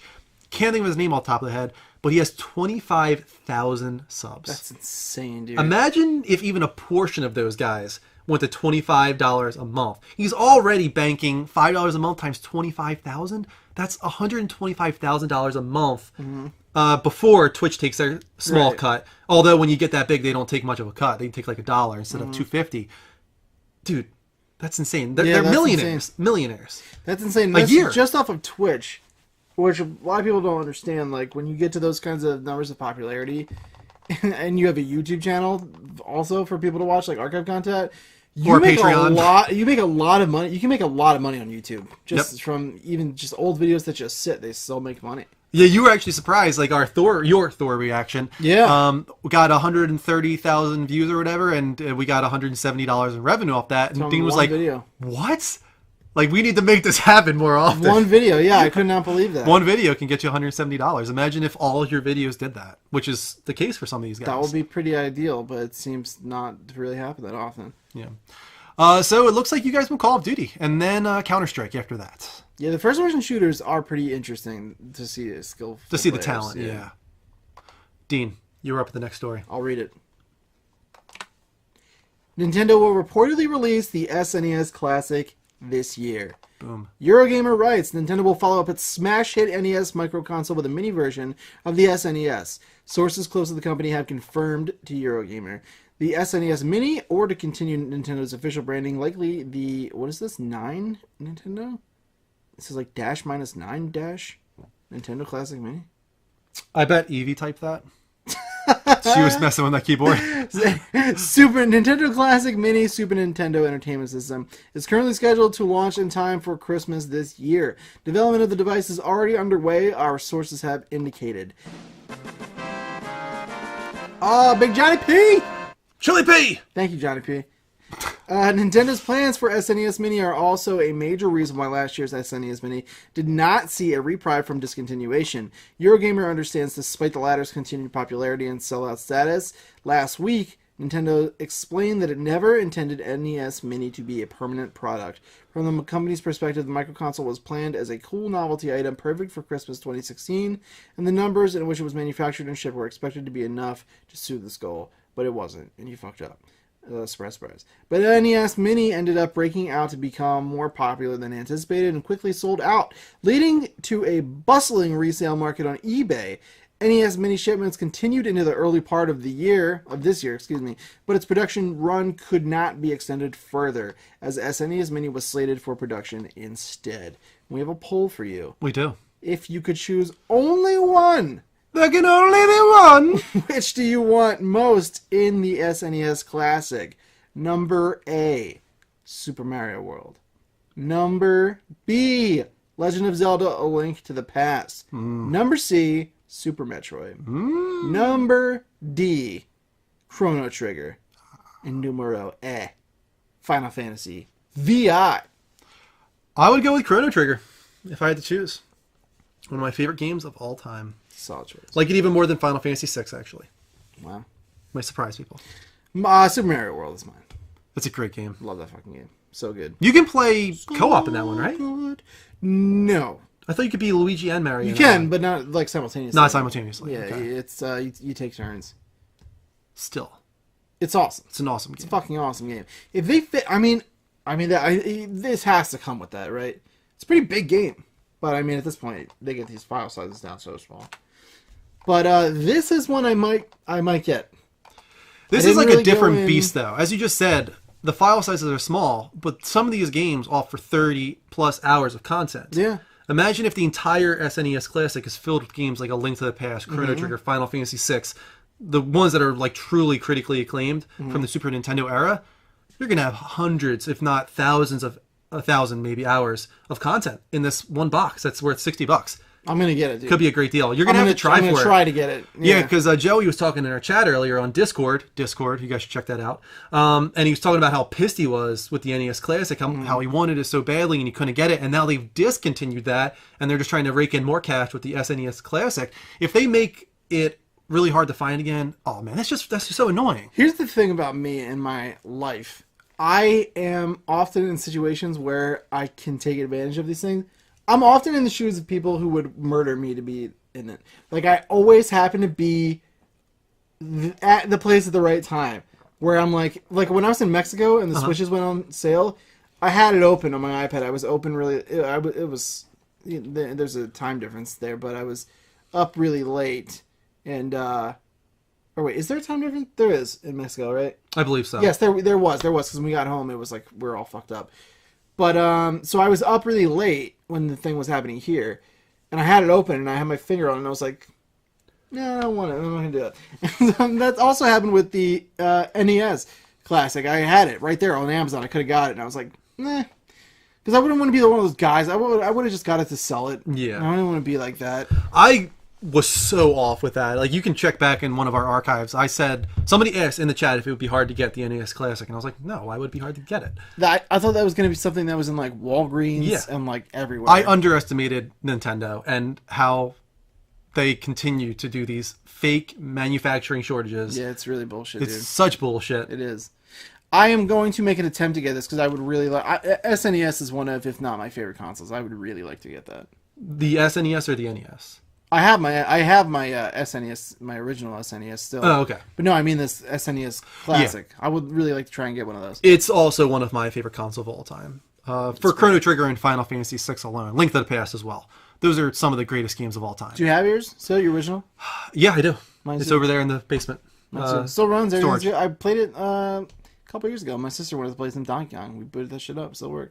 Good to Nice. go. They have certain connections that allow you to hook up your SNES Classic to be captured for the computer. Yeah. Yeah, I have the cables to do it. Oh, you do, really? If we ever wanted to, yeah. Mel just keeping us updated on the viewers. 65 viewers. Keep sharing the show, guys.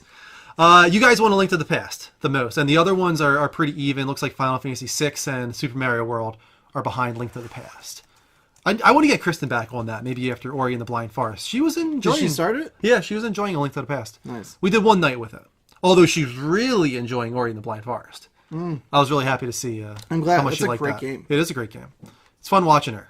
Because it's always satisfying when I can see a game that she's good at. And so far, she's actually really good at Ori Well, and the that Blind makes Forest. sense because she said, or you guys were playing like the classic kind of like Disney games, the platformers. Mm-hmm. So it makes sense that would translate well to her. Yeah, I need to Ori. keep thinking of games like that she would be able to control well. Because there's plenty of side-scrolling platforms You nowadays. should ever try Super Meat Boy. Super Meat Boy, oh shit. Man, that would be a funny stream. Was that ever on PlayStation Plus? I don't know if it was on PlayStation Plus. I wonder or if I not. have that. I think it was actually. I might have it. I think it was on PlayStation Plus. I'm gonna have to look. Yeah, it was. I remember before even looking it I up. probably have it then. Cool. All right, I'm going to read this last story since Greg is not here yet. Lastly, for this level update, the PS4 Slim hard drive has been upgraded to 1 terabyte. Very nice. It's happening this month, and no additional cost. It's staying at $300.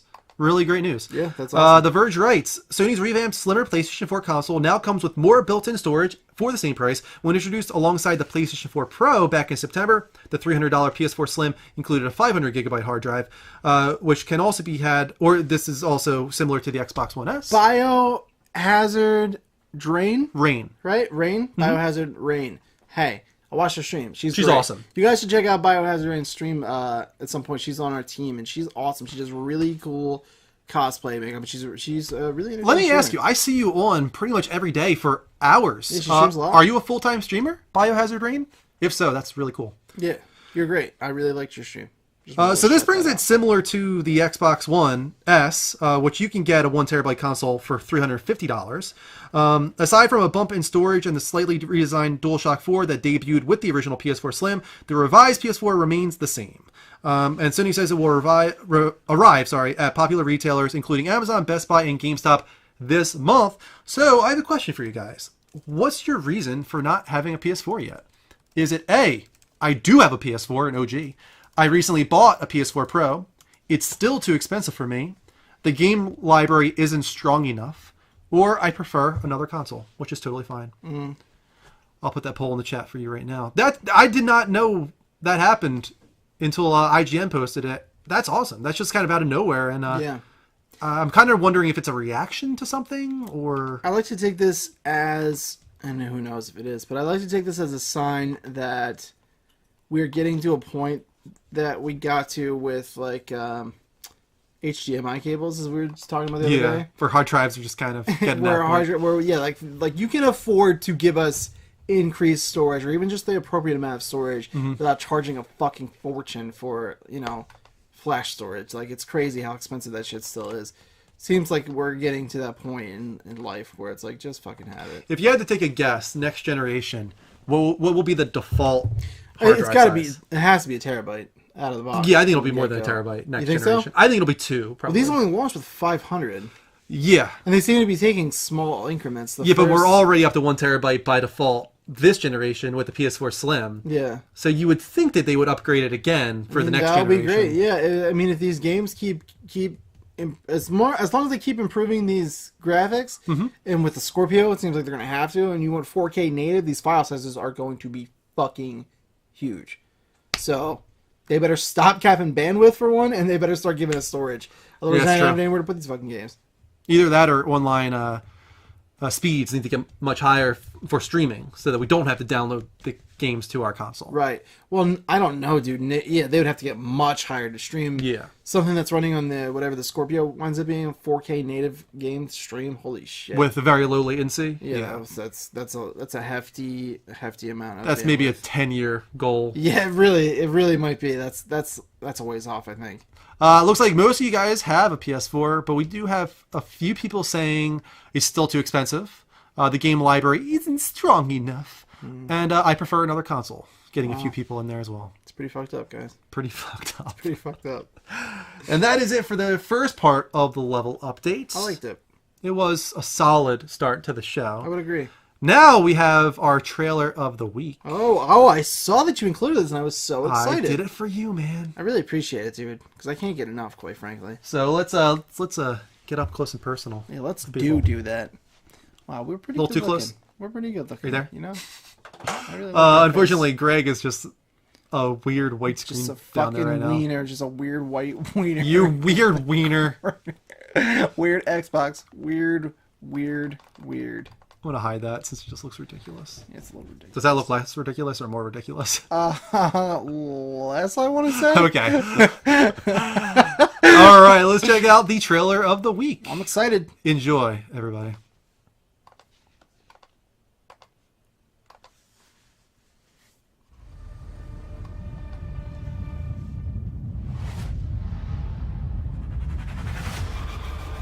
It's him. Who, Kara? Who is it? We need to get Cal. Now! Earth's defense is irreversibly compromised. Begin the countdown. Brainiac is such a bastard. I'm so fucking excited for this game, dude.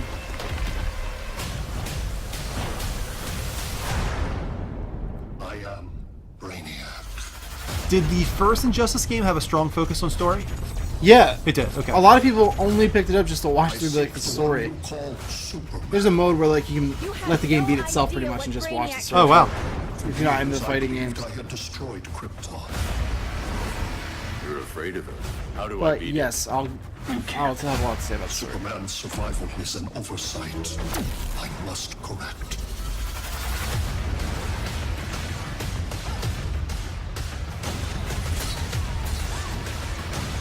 I collect worlds, and then I discard the remnants.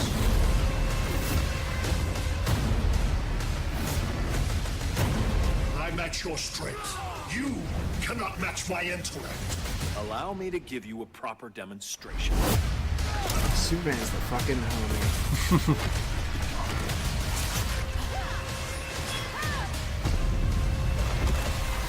You have a plan?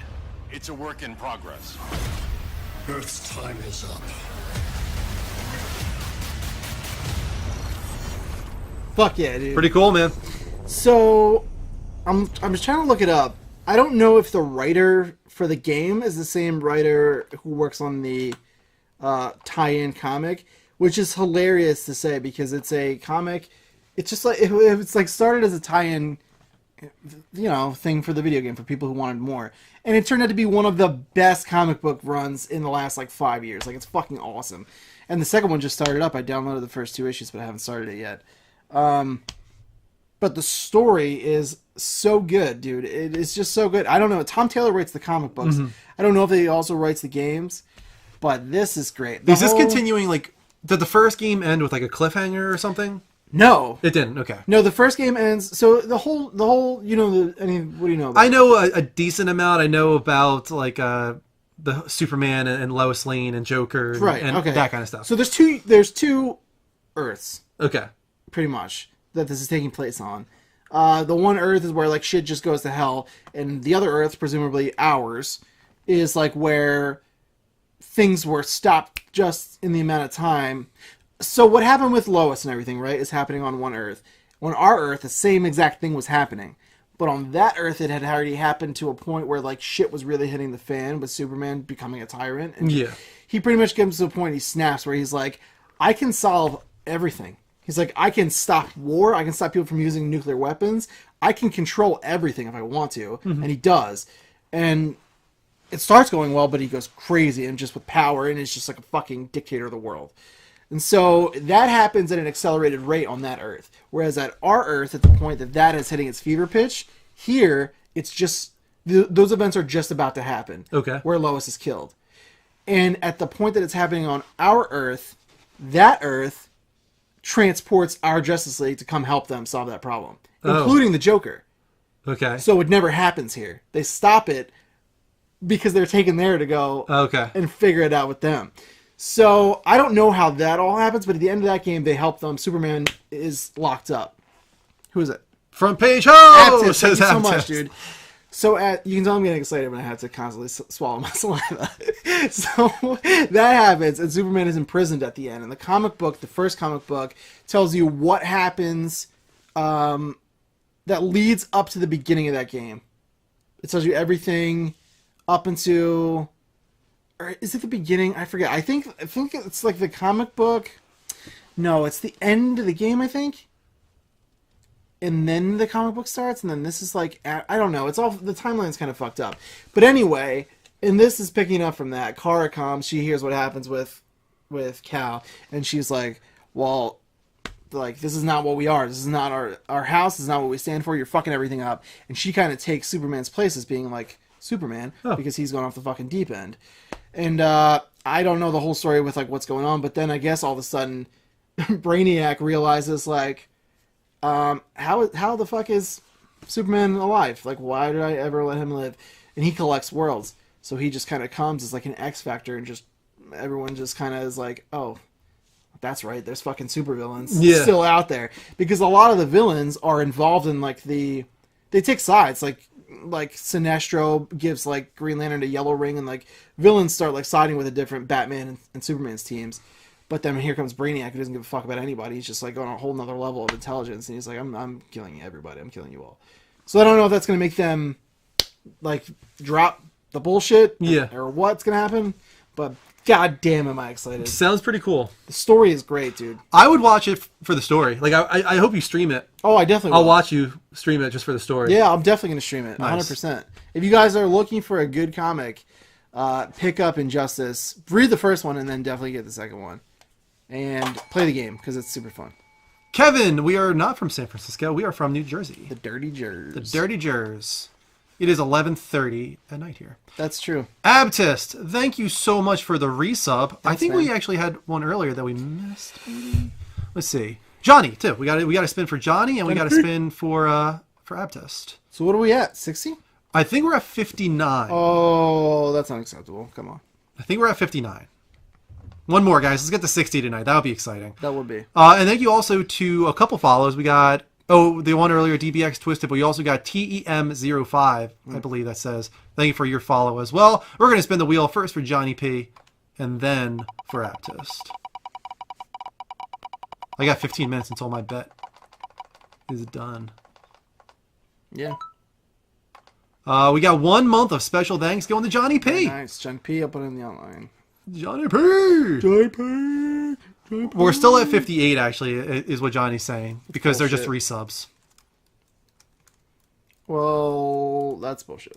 That's fine, too, as long as you're keeping us where we were. Yeah. But That's it's a little cool. Bullshit. Whoever's not subbing, you're kind of fucking up. You know what I mean? Fucking it all up. And this one is for Abtis. Thank you so much, man. Thank you, Really Aptis. appreciate the resub. You're the savior. You could save every one of us. Ooh, Abtis, you get to suggest an audio hook. If you want to have an example of an audio hook, I always use this one. It's messed up. It is messed up. I'm going to fix that right now. That's bothering me. Can you? I hope so. Is this a fixable problem? Like, Immediately? yeah. Nice. Yes. Edit. Browse. Hold on, guys. I'm going to fix this right now. Quick access, level up show. This seems like a Audio lot blades. that's happening right now. Deep bot. Nice. Nice. There we go. Nice. All right. It has been fixed. I don't know what the hell happened there, but it should work correctly now. And I'm going to test it real quick. Nice. Are the other ones all messed up too, though? No, clearly not. And In the face works. Let's try another one. Let's see what else we got. Oh, we got your one. I'm not sure. Man in the box. Man in the box works.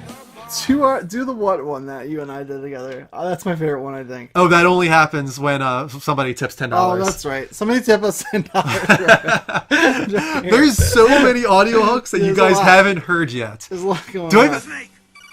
I just tell them? Because I feel like nobody's figured it out yet how to get the other audio hooks. No, that's up to them. Okay. It could be a mystery for years to come.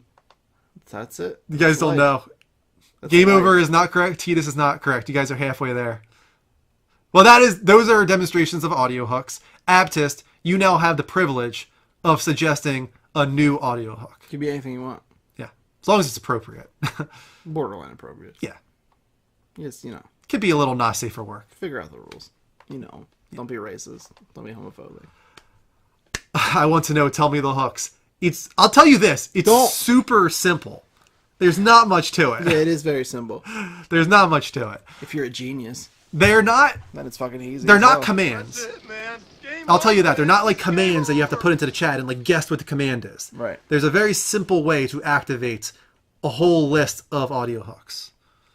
All right, guys, we're going to go to the second commercial break of the night. When we come back, we're going to talk about Call of Duty World War II. We're going to talk about NPD results for March. Whole lot of audio hooks going on right now. Hold on tight. Strife Girl. Strife Girl. Let's go on. We'll be back in approximately 60 seconds. 2 minutes. While we spin the wheel for Derek, have you seen the Power Rangers movie? Yes. I didn't like it. What would you rate it? Out of 5. Out of 5? Yeah, movies are on a 5 scale. 2.5. 2.5. Yeah. I didn't hate it. I thought the first 2 acts were actually pretty good, and the act that was the most Critical, which was them being Power Rangers, fucking blew hard. Fucking blew hard. I'm going to rotate my mic for this time. I never do that, but I'm going to do it this time. So you guys can hear my pterodactyl a little better. I'm ready, dude. I'm excited about this. Let's see. What do I want to do this time? I mean, slow clap as you rise, my man. You know what I mean? That is a staple. That doesn't go anywhere. Right. Oh, that's... I think I like this. Pterodactyl!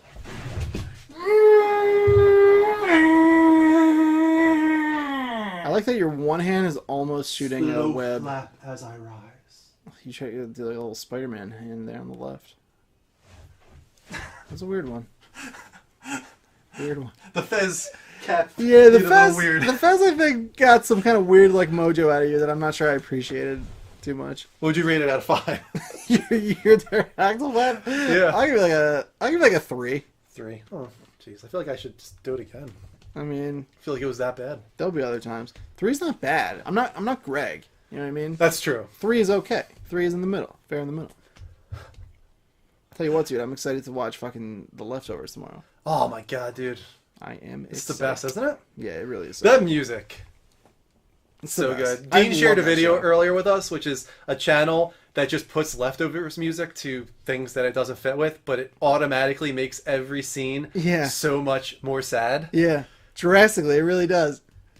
The Iron Man thing, and that got me kind of thinking about Avengers. I'm like, man, they missed an opportunity. Would have been ballsy, wouldn't it? It was like that moment, like, would have been huge if they scored that differently. Like, it was like pretty big, but like if they scored that differently and they really made you think like, this is it. Yeah. Like that could have been fucking huge moment. It had the cinematography for everything Yeah, down. Like that was it good. looked Like great. taking away the music that they actually used in Avengers, and that's why it works with the leftovers. Like that scene where it says like his call to Pepper failed and it's like dude. shit. That and would've then been like you crazy. see his eyes as like the explosion happens. Like it was well done. It was from super a well done. cinematography standpoint. It just didn't land it because I think it was the just the emotional music. wasn't there. Yeah. Yeah. All right, we're back. Where were we? I think News. Yeah, we're still on the level update. Guys, don't forget, you can hit that heart button, twitch.tv/levelupshow. We'll give you a shout out. You'll get notifications whenever we go live. It's also how you can be a part of the chat, so don't forget to hit that button. Don't forget. Also, of course, subs are very important right now. We're leading towards 80 to get on the front page of Twitch. If you have Twitch Prime, if you have Amazon Prime, and you haven't subbed yet, consider doing it. Help us out in reaching the front page. We really appreciate it. We do. It's true. Moving on to the second part of the level update. First up, Call of Duty World War II, although it had been leaked, it is now officially announced, and we have our first images, high quality. We had already seen the one leaked, but it's cool to see it in high quality because there's something that a lot of people didn't realize, and it's within the eyes of the soldier here. I'm going to read off the story at the same time. IGN writes, Activision has announced Call of Duty World War II as the next game in the series. This comes on the heels of various rumors and leaks pointing to the series going back to its historical roots. Sledgehammer Games is developing Call of Duty World War II. The studio was previously on 2014's Call of Duty Advanced Warfare. Let's put this up on the screen so you guys can see it a little better. There are soldiers in the eye. 4 soldiers. Oh. Which tells us that we're going to get a... Look at me following directions over here. We're going to get Sony a broke Band of out Brothers for type the thing night going on, to give maybe? you some money. That was a lot of money. Thank you very much, dude. Yeah, I don't know. I guess I didn't even know about the eyes thing actually. It required my enhance. Yeah. Enhance. That really Enhance. we got real close there. Yeah, it was kind of Inception. That thing was going on. creepy for a sec. So that's cool. We got the 4 soldiers that I assume are on top of the soldier that's in the image there. So maybe 5 total. Which we scored a 9.1. That was IGN. So that was a well-reviewed game. I thought Advanced Warfare looked pretty awesome with Kevin Spacey. Did you play that one? I did. Kevin Spacey was good in it, but I didn't like it that much. Okay. People like the story, but I didn't like the game in general. I didn't like the multiplayer or the single player. Sledgehammer also assisted Infinity Ward on Modern Warfare 3. Co-studio heads and founders Michael Condrey and Glenn Schofield previously worked at Visceral on the Dead Space series. Activision previously stated that this year's entry would take Call of Duty back to its roots. This is the first time the Call of Duty series has been set in World War II since 2008's World at War. Drew, check your mic, he says. Oh, They say. that's why. Because it's not facing towards me. That would do it, guys. Do you want to say hi to Kristen? I do. Right after this story. There's a few more stories that came out since this one was written. Okay. I think like a Call of Duty fan site, they always get insider information. They were the ones that talked a little bit more about the Band of Brothers type vibe, and that you are going to storm the beaches of Normandy. They're doing the whole D-Day thing, and you're going to go through various locations of World War II over a pretty long span of time. That's is what awesome. it seems like. So there's no like alternate history thing going on here, from what we can tell. It seems to be straightforward. Like, this is a historical game. It's covering historical events, obviously fictional characters, but otherwise not gonna be like jetpacks or anything. Yeah. In this. I like it. It sounds like it's going to be pretty cool. Yeah, but we are curious what you think. We have a poll for you guys. Do you want Call of Duty World War II to be true to history? A, yes, I hope it tackles an actual historical event. B, I want realistic to history, but a fictional tale. Or C, no, I hope they go with alternate history. That could mean that Hitler wins, or it could mean that there's jetpacks. If I play a game in which Hitler wins, I promise I won't buy another Call of It'll Duty. kind of be like Man on the High Castle. That's fucked up, dude. Yeah. That's fucked up. Be interesting, though. Not to me. I feel like some things just need to be the way they are. All right, so I just added the poll into the chats. We'll let that run, and you can entertain people. I'll do it. I'm ready to go. Entertain. Guys, everything I said earlier still stands, okay? We don't need to talk about it, but you know what I said. And so let's go. Hit me with it. What do you got for me? He's gone. That's it. So what do you have? Lay it on me. Where's option 4? I'm sick of Call of Duty games. That doesn't exist. You've been given 3 options, Kelly. You'll have to choose one of them. I don't know why. I like Call of Duty still. It just needed to figure its shit out. It would be kind of nice if they went away for like a year or so, but that'll never happen. They make so much fucking money. And until people don't buy them, you know, they're not going to slow down. They sell like gangbusters every year. How many times does Andrew fart during the show? None that I know of. I've never heard or smelled a fart from Andrew in my 2 years or so of doing this with him. I think it's been 2 years. Not once. I don't know that I've ever farted here either. I don't think I have.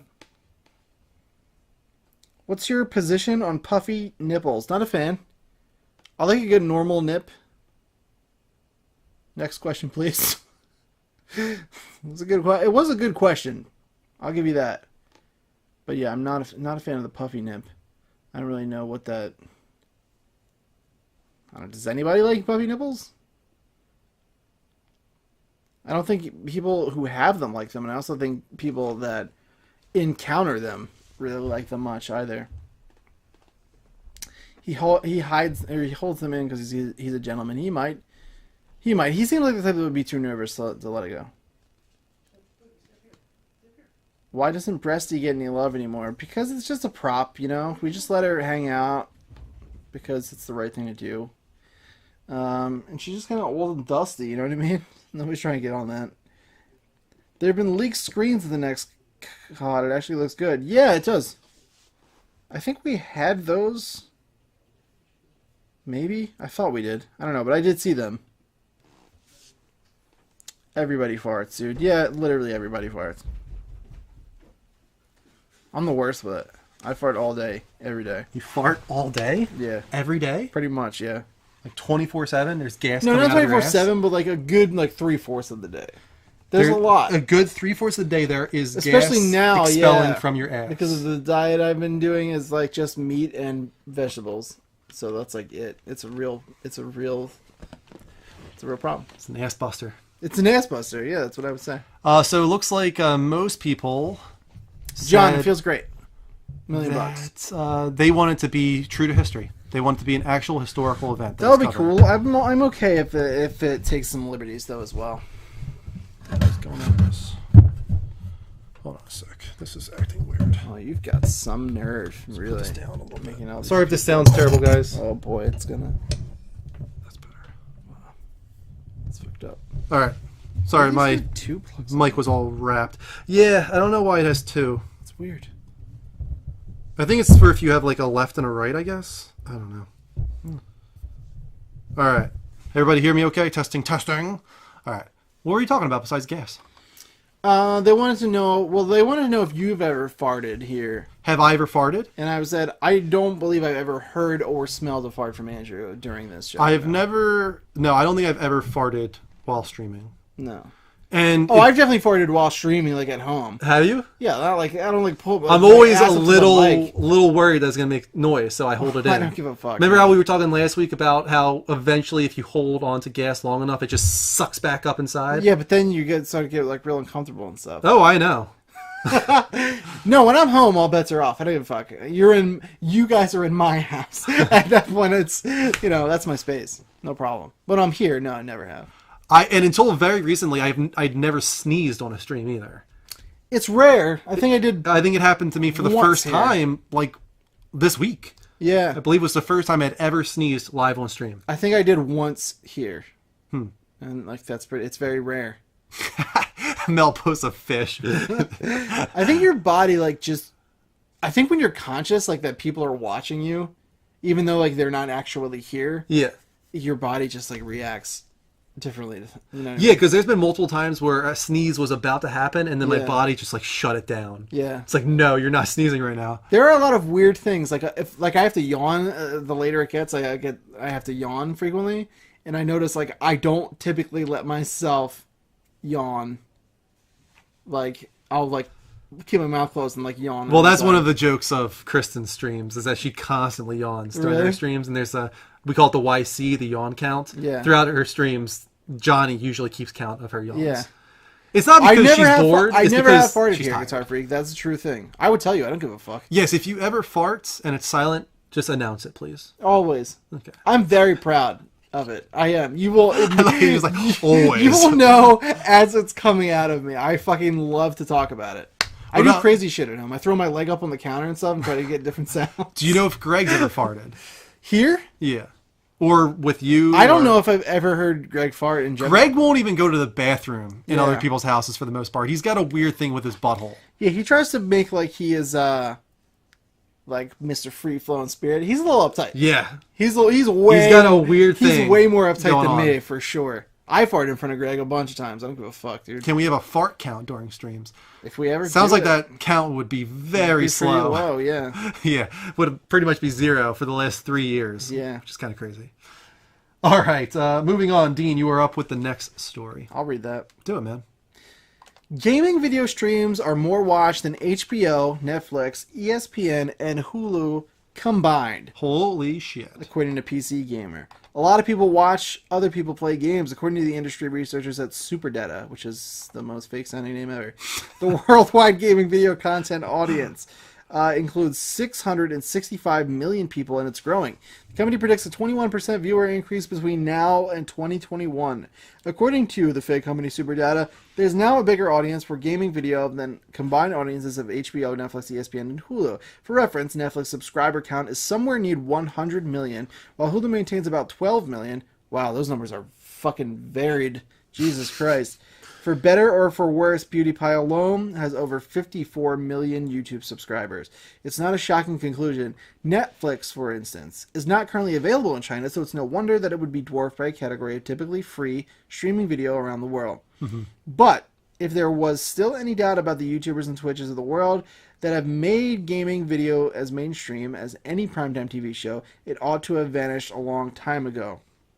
We watched nearly 100 million hours of League of Legends in February alone, according to the report. With CSGO coming in second at 40 million hours on Twitch. Twitch is one of the biggest earners in the scene despite not holding the majority of the eyeballs. SuperData finds that it only captures 16% of the audience but earns 33% of gaming video content's revenue, thanks in large part to direct spending through subscriptions. The crazy thing is Twitch is still relatively young, and they were kind of just recently bought out by Amazon, and we've already seen since that acquisition, Twitch is changing a lot. They're adding a whole lot of new things for the better, I would say. I feel like Twitch recently is adding a lot of cool new things. Yeah, they're trying. They just added the affiliate Definitely. program this week, which allows non-partners to start making money off Twitch. They started bits. You know, you might have So I don't like the bits program personally. I like that Twitch is making that inclusive, but I don't like that they take a bigger cut. It seems like a microtransaction to me. Yeah. I don't like it. It makes it easier for everybody to be able to tip. But some people can't. I feel like nobody uses it really. That's because a lot of people don't want to use it because they know Twitch takes a cut of it, which means that not all of it's going to the streamer. Right. Most people, if they're tipping or donating or subbing, they want the money to go to the streamer. That's why they're doing it. So Twitch is making that very hard for people. Yeah. Like with these new subs, that's why we're not going to tell you guys which way to go yet, because if a $25 sub results in Twitch getting $12.50 of that, that's ridiculous. Mm-hmm. That'd be crazy to me. Like they should take maximum $5, max. Yeah. Honestly, I think they should probably stick to $2.50. Yeah, I agree. It should be $25 and they take $2.50. Yeah.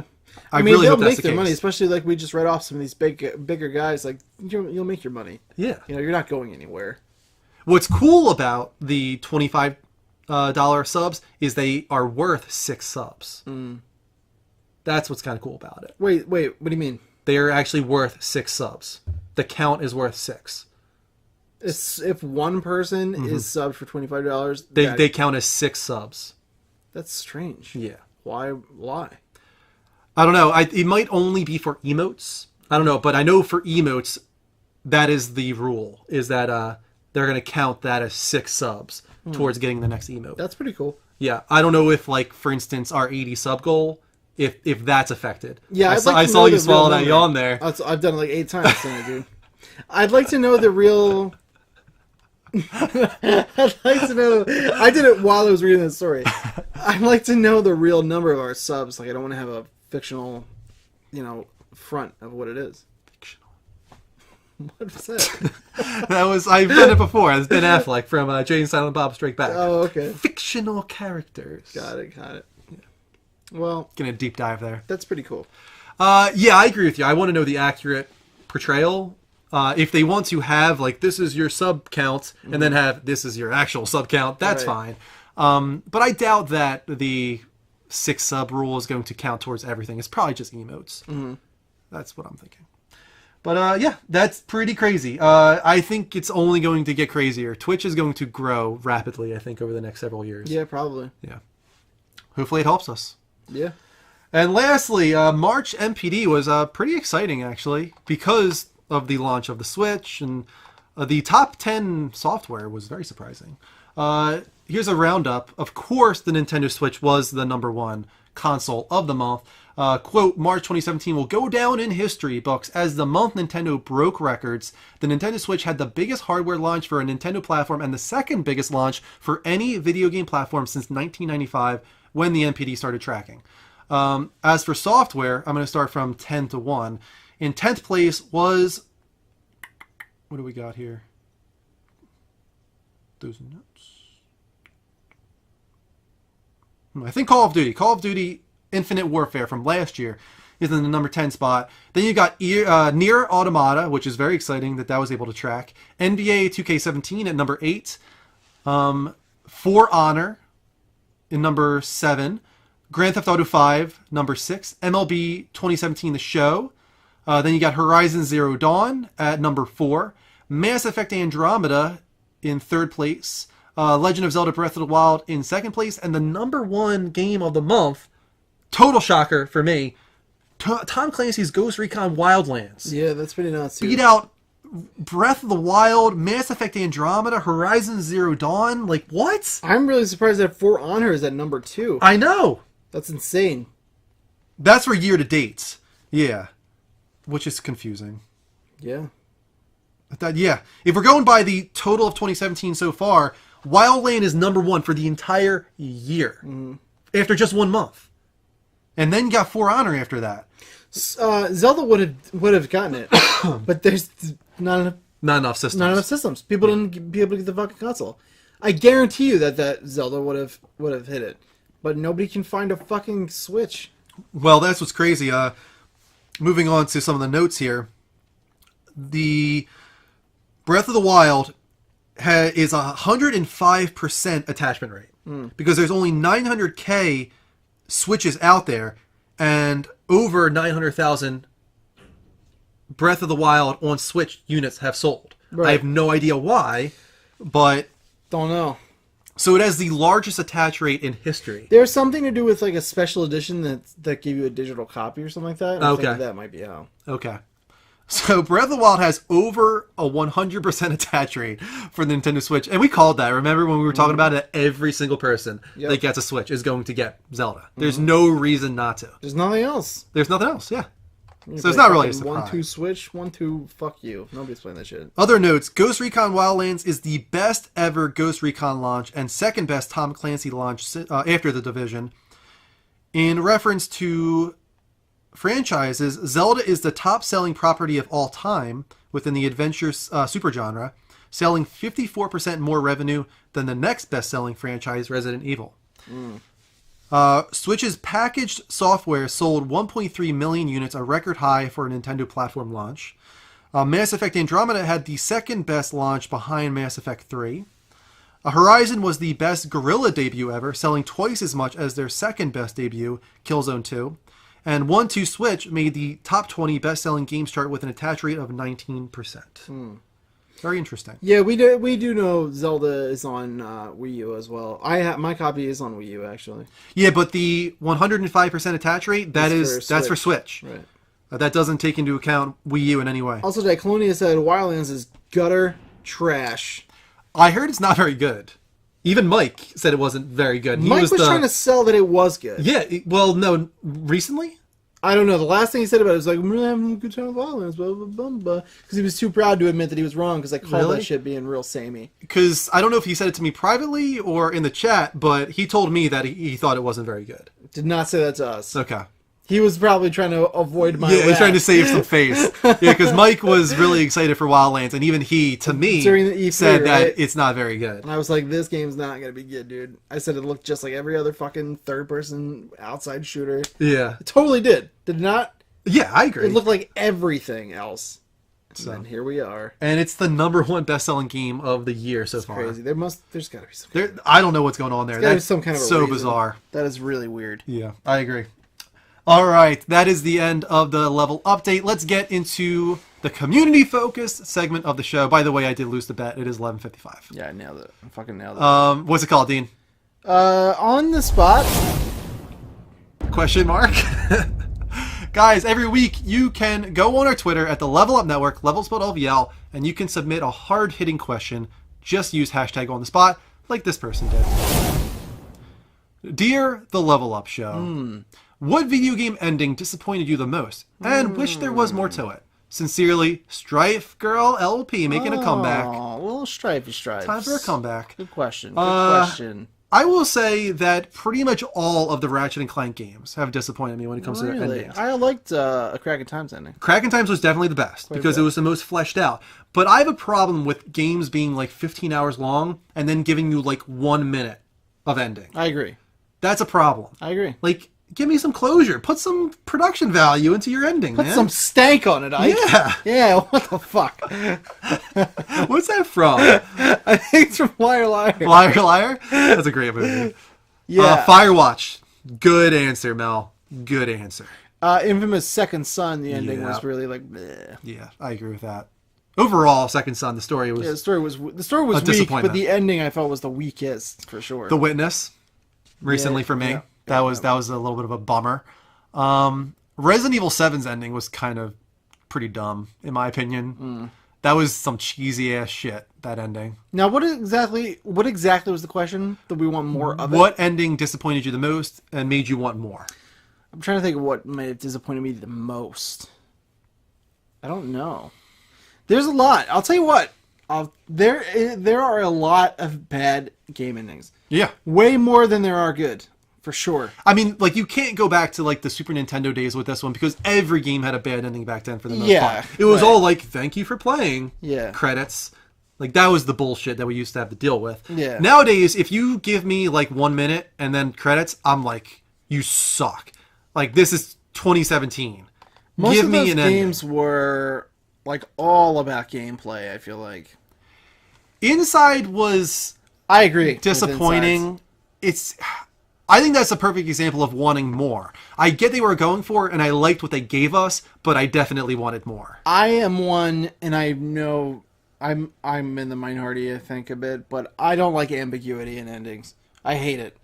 Tell your story. To me, like, there's two ways to look at that. You can either look at it like, well, that's an artistic, freedom, and they want the audience to be like thought provoked, and you kind of determine like, or infer.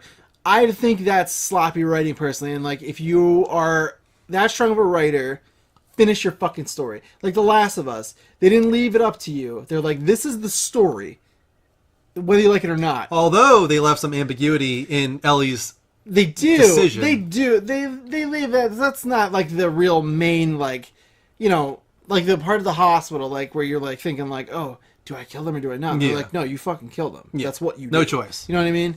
So I like when a story has an end. Like, this is the end, this is our ending, and this is how we wrote it. In Mass Effect, for better or for worse, I like that they did that in the third game. I love that they had, and even the multiple ones, that's fine. But they had an end. They chose. Are you only like that with video games, or you also feel that way in movies I'm and like TV? that more so with movies. Oh, really? Than games, yeah. See, I think ambiguity can be done well. Nothing pisses me off more than when I get super into a movie and then I finish it and they're like, figure it out. Did you watch I'm The like, Sopranos? Fuck you.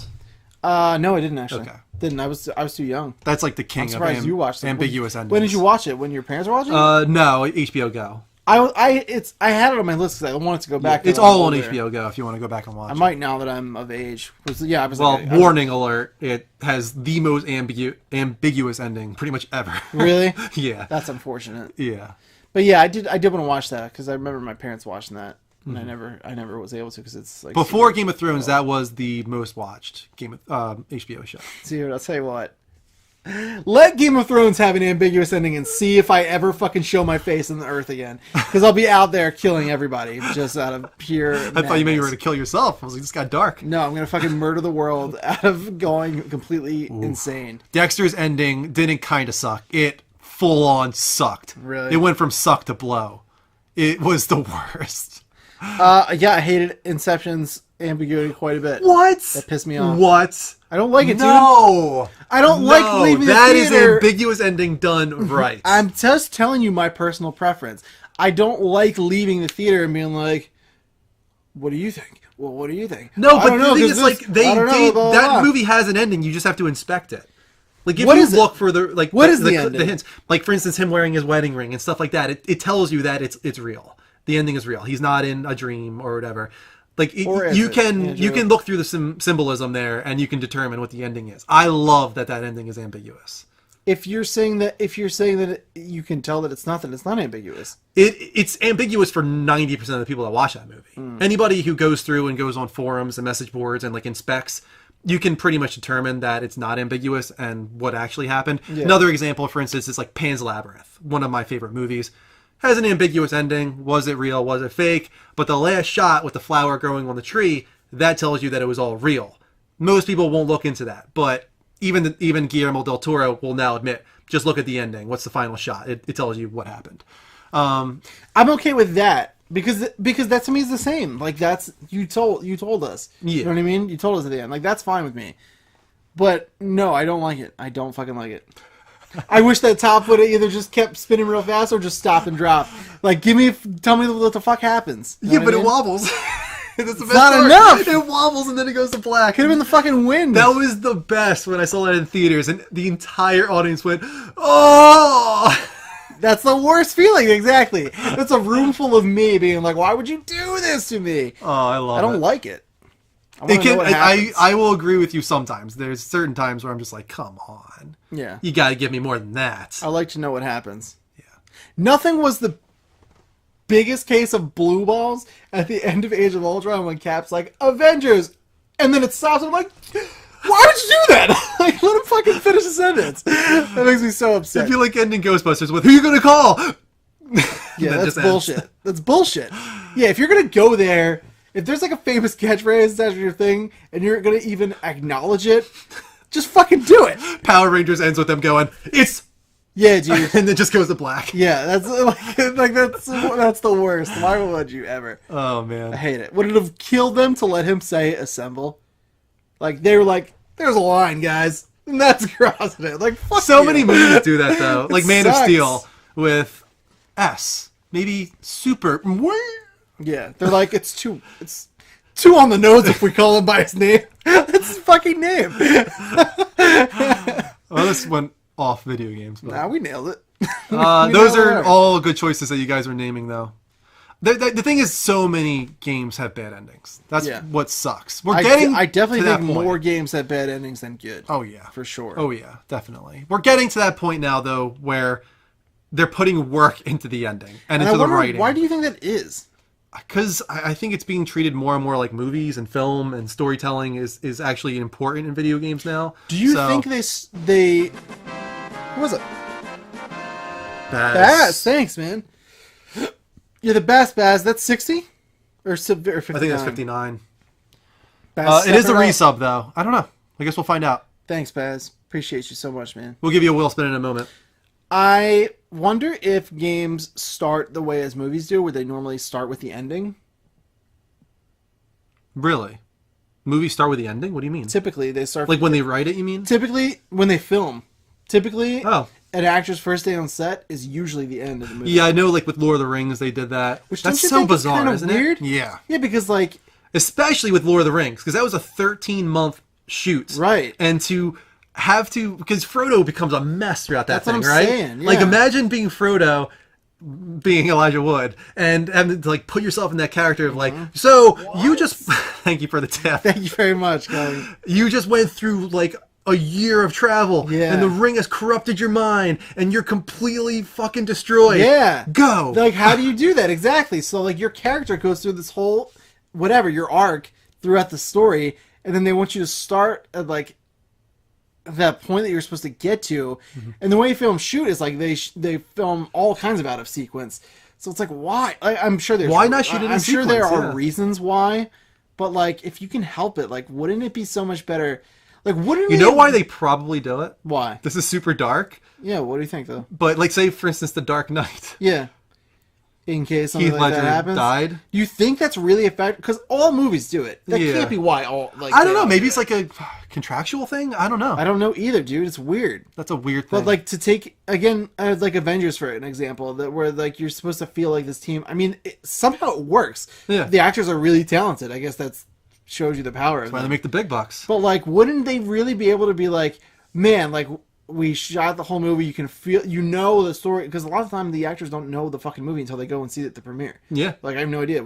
I know the Yeah, gist. because doing it all out of sequence Right, like you have that, no how fucking are you clue. supposed to piece it together? But they know, like, the gist from the script, but, like, you know, they haven't seen it. So, like, wouldn't it be so much more effective to have, like, them go through all of this and at the end be like, man, we're the fucking Avengers. Like, this is our final... You know what I mean? Assemble. Yeah, like, I just feel like you could get more out of them that way. It's so weird. But I wonder if games do the same thing. I wonder too. I know when it comes to writing, it often is the case where you figure out what you want the end to be, and then you That makes you sense. find the road to that. you That know? makes sense to me. Yeah, but to either design that first or, like, shoot that first, if we're talking about movies, if games do design that first, like... And I feel like I've heard in multiple cases they do. In which point, like, well, you're at your worst in the beginning. Mm-hmm. And I think they do that is because they want the beginning to start off... And I've definitely heard this in a documentary of some kind. I can't remember which game. But they want the beginning to be, like, super, like, polished and well done. So, like, as soon as you start, it grabs you and you're like, this is fucking it. So they do Okay. that last. But then, like, your ending you get to, and it's always weak. Yeah. Always weak. And I think that's why. That's so weird. It is weird, but it's obviously a problem. Interesting. Mel, thank you for this week's On the Spot. Guys, Thank you. You can submit every week a hard-hitting question on our Twitter at the Level Up Network. Just use hashtag On the Spot like Mel did, and we might feature you here on the show. We are going to go to the final commercial break of the night. When we come back, we're going to do a few wheel spins for Johnny P, I believe. Was the sub? It was him, but it was under Pustule Scab. There was another one, too. We already did Johnny P. Baz. Johnny P tipped, and then he tipped under Pus-filled Scab, I think, as well. That's it. Oh, so we have 3 wheel spins to do. We got to do a tip for Puss, we got to do a sub for Baz, and we got to do a tip for Kelly. Mm-hmm. We'll do that when we come back. And casting call. We are going to cast our perfect Bioshock movie. I'm excited about this. Bioshock and Bioshock Infinite. Should be fun. You guys, of course, can give your suggestions as well. I think we're going to pick the same person for one of these characters. You think so? Yeah, I do. A lot of them I tried to not figure Go out outside until the box. I want to figure it out like live together with you. Me too. I was in the gym when you were telling me, so I had nothing better to do but to think about it. Yeah. And a couple of them came right to my head as soon as we were talking about it. All right. I tipped. Nah, other guy did. He's a weird guy. Was it you or Kelly? Did Kelly impersonate you again? She said she was going to stop doing that, so I don't think so. She sounds like our insane cousin. She'll stop doing She's that. always doing things like Kelly. that. Gotta tighten up those straight jackets. Never know what she does back there. What's she doing? What's she doing? All right. Hold on tight. Never mind. Thank you very much again, Baz. Wow. That was Bass. Yeah. You guys are crazy supportive tonight. Yeah, Good really. Lord. Thank you Seriously. so much. Going nuts. It wasn't me, says Kelly. Okay. So it actually was Johnny. It was the puss. Hold on tight. You sucks wee wee, also known as Leah. We'll be back in approximately 60 seconds. Welcome back, Level Uppers, to the Level Up Show, episode 166. This is a gaming dedicated talk show on every Sunday at 10 p.m. Eastern Time. If you like what we're doing at any point, if you want to chat with us, all you got to do is hit that heart button right here at twitch.tv/the Level Up Show. We'll give you a shout out, and you'll get notifications whenever we go live. If you turn on notifications, please do that. Do it. We got a clip there from Johnny. I'm not sure what that is. You can check it out if you want. Clipped it. Also, thank you to all the subs coming in tonight. We are working towards that goal of 80. If we get there, as it says, we are getting a Twitch partner spotlight. We have to hit it before fall, and they're going to put us on the front page. Gotta hit it. You can't quit it. You might forget it. Solid. Thanks, man. Solid. So we're going to do some wheel spins. I think first was Puss with his tip. These guys know it all. Yo, Gabba Gabba. Thank you so much for your $10 tip, Johnny P. Let me sing you a quick excerpt from Yo, Gabba Gabba. What does that say? Can't read it. Custom welcome Custom message for Johnny. welcome That's fun. message. He's never gotten one of those before. Let's do it. It's for you, Johnny. After that, we had a sub from Baz. Johnny P gets 1 month special thanks and a custom welcome message. He's getting a lot. He's the hero of the show. Baz, you can get your dream crushed, or you can ask for another spin. And lastly, Kelly. Should we just change the Dream Crush from the wheel? It's Do like you- not a good prize. You don't like it anymore? I don't give a fuck. It's very easy for me to be mean. Let's respin for Baz. But I feel like people don't really yeah. want it that much. I feel like it ran its course. You're Yeah, I would agree. going to make it rain 1,000 XP to the entire room. I'll do it. Yeah, I'm Make sorry. it I rain. was reading the. No, you're fine. I don't know the nap time song from Yo Gabba Gabba, but I distinctly remember being particularly inebriated one night and hearing, "There's a party, yeah, in my tummy, party, party." Ooh, we're still making it rain. You're doing a 1,000 make it rain, and you're doing a 10,000 make it rain. Wow. So should I just do 11,000? Yeah, Right. do it. And Kelly said, I love Dream Crusher. Guitar Freak says, I like Dream Crusher. Johnny said, Dream Crusher is the best. I'm glad you guys enjoy it. I can't think of a custom welcome message. Well, Drew. I'll let Baz. You know, he got something else, right? Wasn't the XP his? The XP is his. Scott Free had a custom welcome message from weeks ago, but he still can't think of one, he said.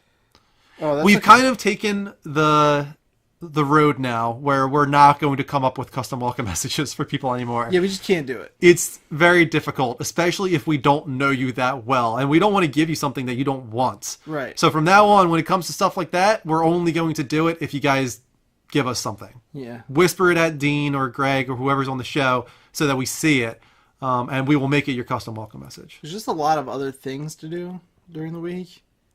When we're sitting there like, oh, we gotta make a custom welcome message for this person. We're like, I don't know, fuck. Oh, it is time for sub-only chats. sub only chat. But oh, you're smart. You said the reminder there. I do. I gotta say, very happy that you've gone paperless. I have. It's a good move. It's Yep. the right move for the world. I'm happy about it. Subscriber-only chat, everybody. If you want to be a sub, all you got to do is hit that button. If you're a Twitch Prime or Amazon Prime member, you can link that up with Twitch Prime and sub for free every month. You just have to do it manually. It doesn't renew. It's a party, yeah, in my tummy, Yeah. tummy, party, yeah. Yo, Gabba fucking Yabba. Oh, Mel, you can still chat because you're a mod. Mods are excluded from sub-only chats. See. So, you're good. I have a sword, yay. Yes. Mods get to stay when we go into sub-only chat. Subscribe or die. Those Well, are your you get the options. Cloud amiibos, Drew. If I do, the only reason would be because they're awesome looking. So I'll have to look at them because I don't have So a there's Wii no U. I reason. don't have a Switch. So we already spun again for you, Baz. You got the Make It Rain. Make it right. All right, guys, it's time for our casting call. I'm ready. Let's do it. We did this way back for, I want to say Pokemon, Yeah, we did do it. and then for we said we would do it again, and it took us a long time, but we're gonna do this every Did now we and do then. this for Super Mario Brothers too, or was that part of a story? That was a part of an on the spot. I don't remember what it was. That was when you did Trump Yeah, I remember. Bowser. That was a good moment. I like doing these. This is a good time. All right, so we're going to start with Bioshock. We're also going to do Bioshock Infinite. Cool. So first up, we have, I believe, Andrew Ryan. We'll find out. Yeah, in a that's a second here. tough one. I saw other people make suggestions on Andrew Ryan, So you cheated. and no, I didn't mean to look. It just happened. This is him. This is Andrew Ryan, I knew there was a photo and he of looks him. a whole hell of a lot like Joel Edgerton. Who the fuck is that? Joel Edgerton is from Here, look him up. oh shit, Dragon Con 9 with the resub. Oh, thank you very much, Dragon Con. Joel Edgerton is from a whole lot of stuff. Warrior. Good man. He's from The Gift. Oh yeah, I know him. Yeah. I know him from. My first thought was Guy Pearce. What the fuck do I know him from, dude? Tell me. You know what I know him from. No, I don't. Great Gatsby. Oh, okay. I wouldn't have guessed that. Sure you would. I thought of Guy Pearce originally. Let me ask you this question about Joel Edgerton. He's a handsome Conan O'Brien, right? Am I the only one that thinks that he looks just like fucking Conan O'Brien? He has similarities. This guy is Conan O'Brien. He has similarities for sure. That's crazy. He looks like fucking Conan O'Brien. Guy Pearce is a good choice. I was looking up the age too, and I feel like we might have to do this for a lot of the characters tonight. He is 49 years old, which is younger than I thought he would be. That's older than I thought he was. Really? Okay. Yeah. That's younger than I thought. I'll throw Christian Bale in the running for this role. I feel he's got to be that like evil mega mind behind it all. Oh, Andrew Ryan. I'm thinking of main Bioshock, dude. No. That's who I'm thinking of. Andrew Ryan. No, we're thinking of Andrew Ryan. Yeah, right now. I got it. Wait, so you said Christian Bale For main Bioshock. for dude. main Bioshock guy Yeah. for Jack? For Jack, yes. Okay, no, we're talking about Andrew Ryan now. Okay, I think The man behind the curtain. Save Christian Bale is one of my picks. Okay. John Slattery is not a bad choice. That is a very solid choice, Roger It's a Sterling. good choice. I've only really, for me, I'm so attached to his Roger Sterling though, which is kind of comical. Yeah. I'm used to him having a sense of comedy. Sure. So that it's hard for me to get past that. I could get past it. Really. Yeah. He's a good actor. I feel like a Guy Pearce can become like that intelligent, soft-spoken, but like somewhat malevolence. I don't know. I feel like Guy Pearce embodies that pretty well for me. There's a guy, I don't know if he's like a comedian or performer, but he looks exactly like Andrew Ryan. And I can't think of his name. He's been around forever, dude. He's in like everything. Fuck. I'll never be able to look him up because I have no idea. So what his what's name your is. like final choice then for I don't Andrew know. Ryan? You don't have one? I don't know. It's really tough. What do you think of Johnny Depp? I think Johnny Depp would actually be a pretty good choice. I don't think As long as he that's doesn't bad at ham it up, like Yeah. Johnny Depp often does. all. Right. It's got to be somewhat restrained, Yeah. I'm trying to think. I don't know, dude. I feel like I would have to cast main Bioshock guy before I cast Andrew Ryan. Where's main Bioshock guy on the list? Is he next up? Right? Because like I feel like that is going to determine He is next. who I see playing All right. opposite. Well, before we do that, let's give the wheel spin to Dragon Con real quick, and then we're going to move on to casting Jack, who is the main character, Andrew Ryan is hard. who doesn't really have a face, although people have hacked the game to figure out what the character model is. Getting all those Make It Rains out of the way. 5,000 XP, Make It Rain. All right, next up, we do have Jack, which a lot of people have done artwork and cosplay What was it, for. 5,000? 5,000, yeah. So here we go. This was the image that you can find in the game. Oh my god. This is so easy. Really? Yes. Hold on, let me think of his name. He looks like Andy Dufresne from Shawshank. If Tim Robbins was younger. Bucky, Sebastian Stan. Oh, yeah, man. You Yeah. nailed it. Yeah. You nailed it. Sebastian Stan. That is it. If Tim Robbins was much younger, I would say Tim Robbins. Yeah, for But sure. That'd be a But good man, one. that's a good one. Yeah, Sebastian Stan is Like is no Jack. debate there. That's right. Sweet, You nailed it. we did it. I'm gonna write these down in here. I think. So now that you figured out Jack, Well, obviously Chris Evans, Andrew Ryan. No, I don't know. Andrew Ryan's really hard. I'm trying to think of a middle-aged actor. I want to say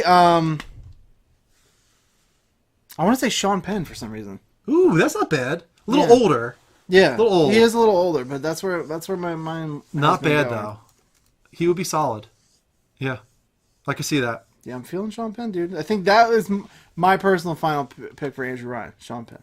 I don't feel like I have a good one yet. I'm like right now I'm Guy Pearce, but We can hold off on it. maybe another one will come to me. Well, let's hold off on it. We'll come back to Okay. it. Next up we have Atlas. Mm-hmm. I need to see this guy on the screen before I can decide. Okay. All right, let's put him up here. Atlas. All right. I can't think of his name, but I have it too. Not coming to me yet. Oh, Ooh, Charlie Cox. Charlie Cox. Daredevil. Okay. In a more villainous role, Yeah. although he doesn't seem like a villain for most of it. Right. Looks Which very is villainous perfect. there. I don't have anything yet. Benedict Cumberbatch will be good for someone, but I don't know who yet. Man, who is this? I'm kind of feeling like he's that guy from Shameless. He's a drug addict in that show. He's also from New Girl, and he's from a lot of stuff. He's one of those like side guys. You know, he's never a main actor. He's always a side character. I can't think of his damn name. I'm gonna have to look it up. I am trying to think of his personality Hold on. and trying to like find someone to match the face The Phase. of all face. Oh, he's not from New Girl. That's not right, is it? Yeah, he is. No, he's from New Girl. He's too old though. He's too old. Andrew Ryan looks not Andrew Ryan. Alex looks relatively young. Mm-hmm. Looks like he's in his late 30s, maybe. Mm-hmm. Was that what you're getting? Yeah. Vibe of? I don't know. This one's not. Nothing's ringing for me for this one. Charlie Cox isn't bad, but I don't know. That doesn't seem perfect to me. I don't know. Charlie Cox doesn't seem like he could have that evil behind him. That's the point. Yeah, but it needs to come Because out at the end. nobody thought that in the entire Yes, game. but it though. needs to come out at the end. He could turn it, dude. You think so? Yeah. Yeah. He doesn't seem like the type of guy who would rip guys apart in a fucking hallway with a chain taped to his fist either. But he fucking turns it on. He becomes Daredevil. that on. I'll give him that. Yeah, I guess. He was the first and only one that came to my head for that, honestly. I could be talking to other ones, but that's the only person I thought of for I'm it. waiting to see if the chat has any better suggestions. I'm not sold on that yet. I'm not sold on Eddie Redmayne. Who's that? Eddie Redmayne. you know Oh, Eddie he's the one from Fantastic Beasts. Yeah. Nah, not feeling that. Me neither. No. He's too much of a bitch. He looks pretty. I don't know. He looks like he's like from the Bronx. Like he's, well, I guess that works for your favor. Just saying. Just saying. Looks like he's from Hell's Kitchen. He's nailed it so far, dude. Although Charlie Cox is like British, isn't he? Yeah. I know I'm not saying that matters, but No, he's I think he's Irish, as Atlas plays to be. I believe he was Irish. I don't know if this is a natural accent, but he was Irish on Boardwalk Empire. He's from. Oh, he was not on from Boardwalk America. Empire? Yeah, Charlie Cox was? Yeah, it's I never watched Boardwalk He Empire. played Owen. There's a woman. She's like the main woman, and she like has a thing with somebody else where like she gets away from Nucky. But yeah, Boardwalk Empire is a good show, dude. It falls apart a little bit at the last. That's season, what I heard, yeah. But it's worth watching. The first 3 seasons are really fucking awesome. A good question from Johnny. Isn't Charlie Cox blind, though? Matt Murdock is blind, John. Come on. Come on, John. All right, I'm going to have to go with you then. I'm going to have to side with you here. Charlie Cox. He's from London. You sound like you're from London.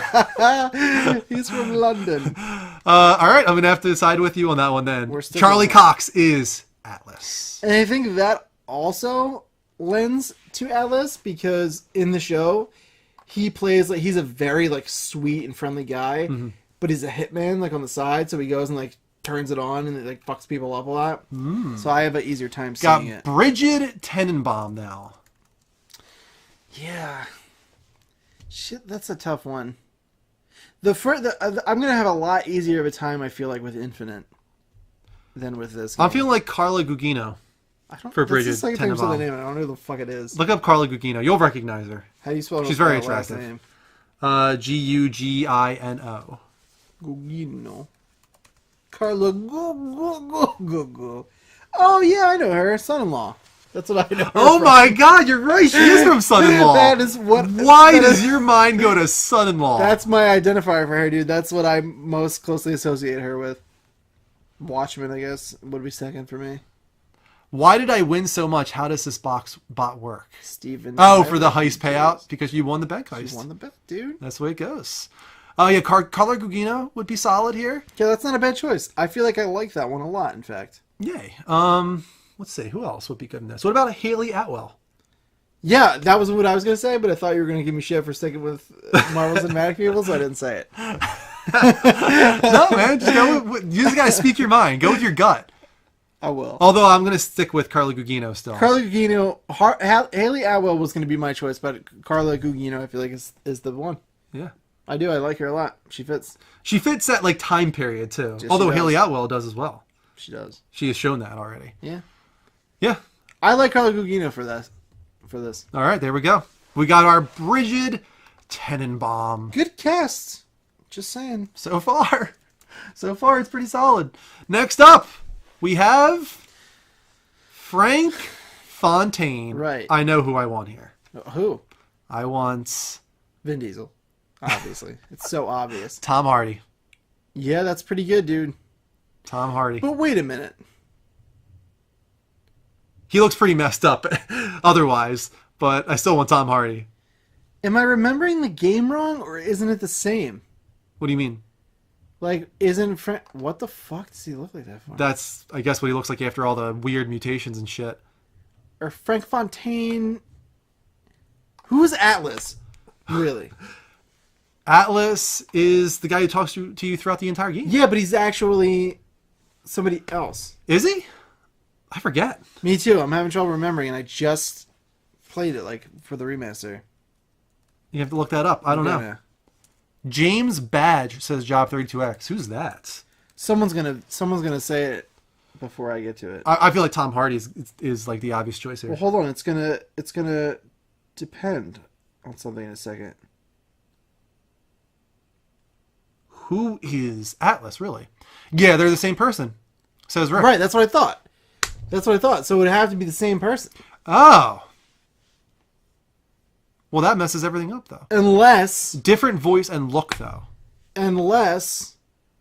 we casted someone to do the voice of Atlas, and then when he reveals himself to be Frank Fontaine, we could do someone else. You know what I mean?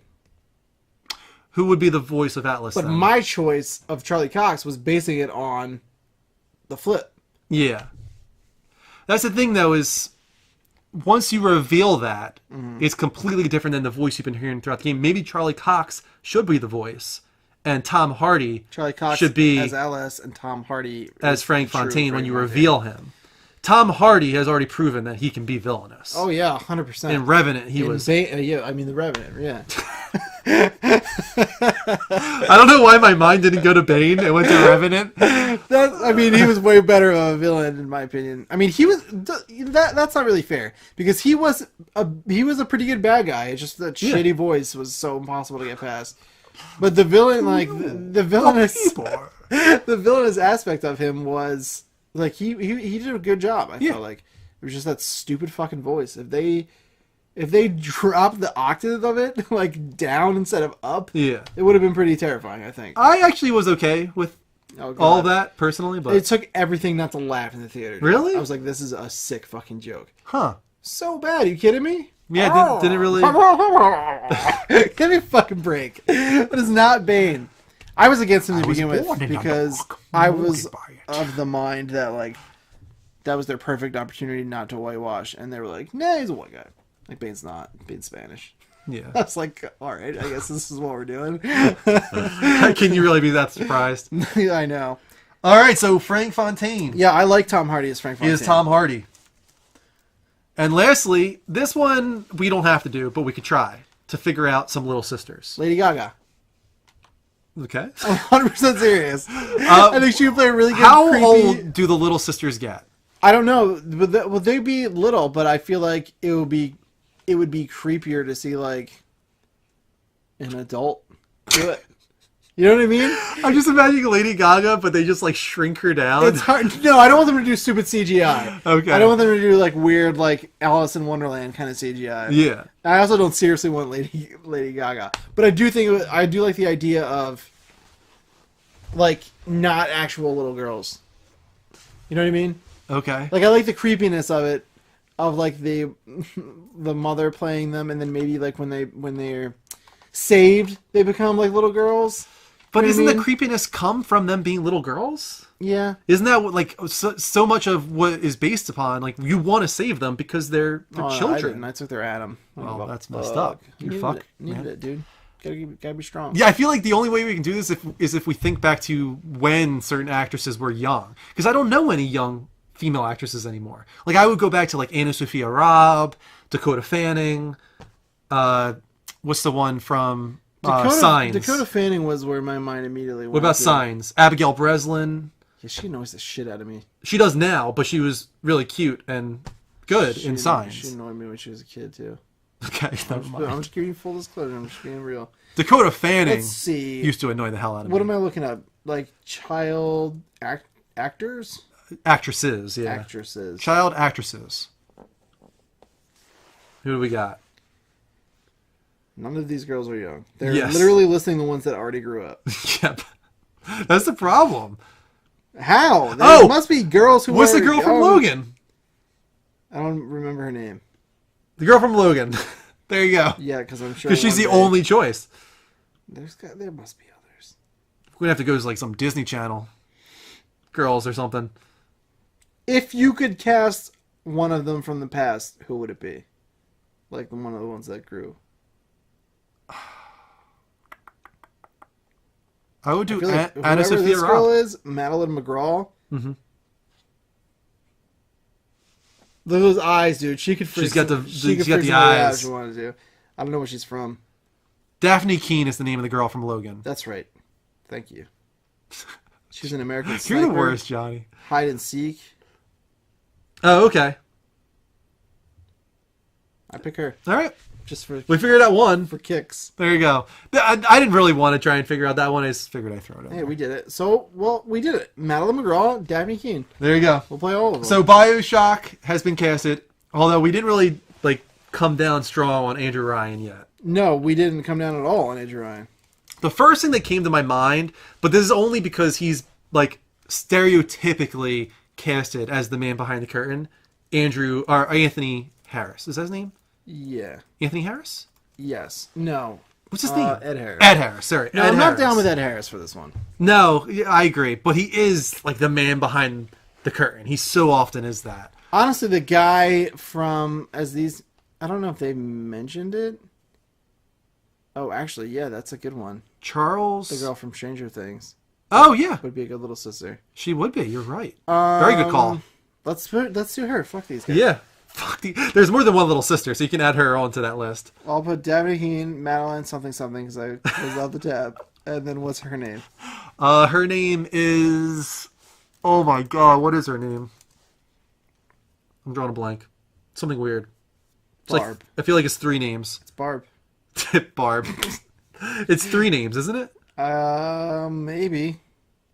Millie Bobby Brown. Yes, I was right. It's 3 names. She's a good one. Yes. She is Nailed that. young Leia. If they ever need Oh, 100%. a young Leia, Fuck yeah. she is it. I agree. She looks just like her. It's crazy. She could definitely bring that intensity too. That too, yeah, exactly. I would like to throw the guy also from Stranger Things, also from The Dark Finn? Knight, in the Oh. round for Andrew Matthew Ryan. Modine?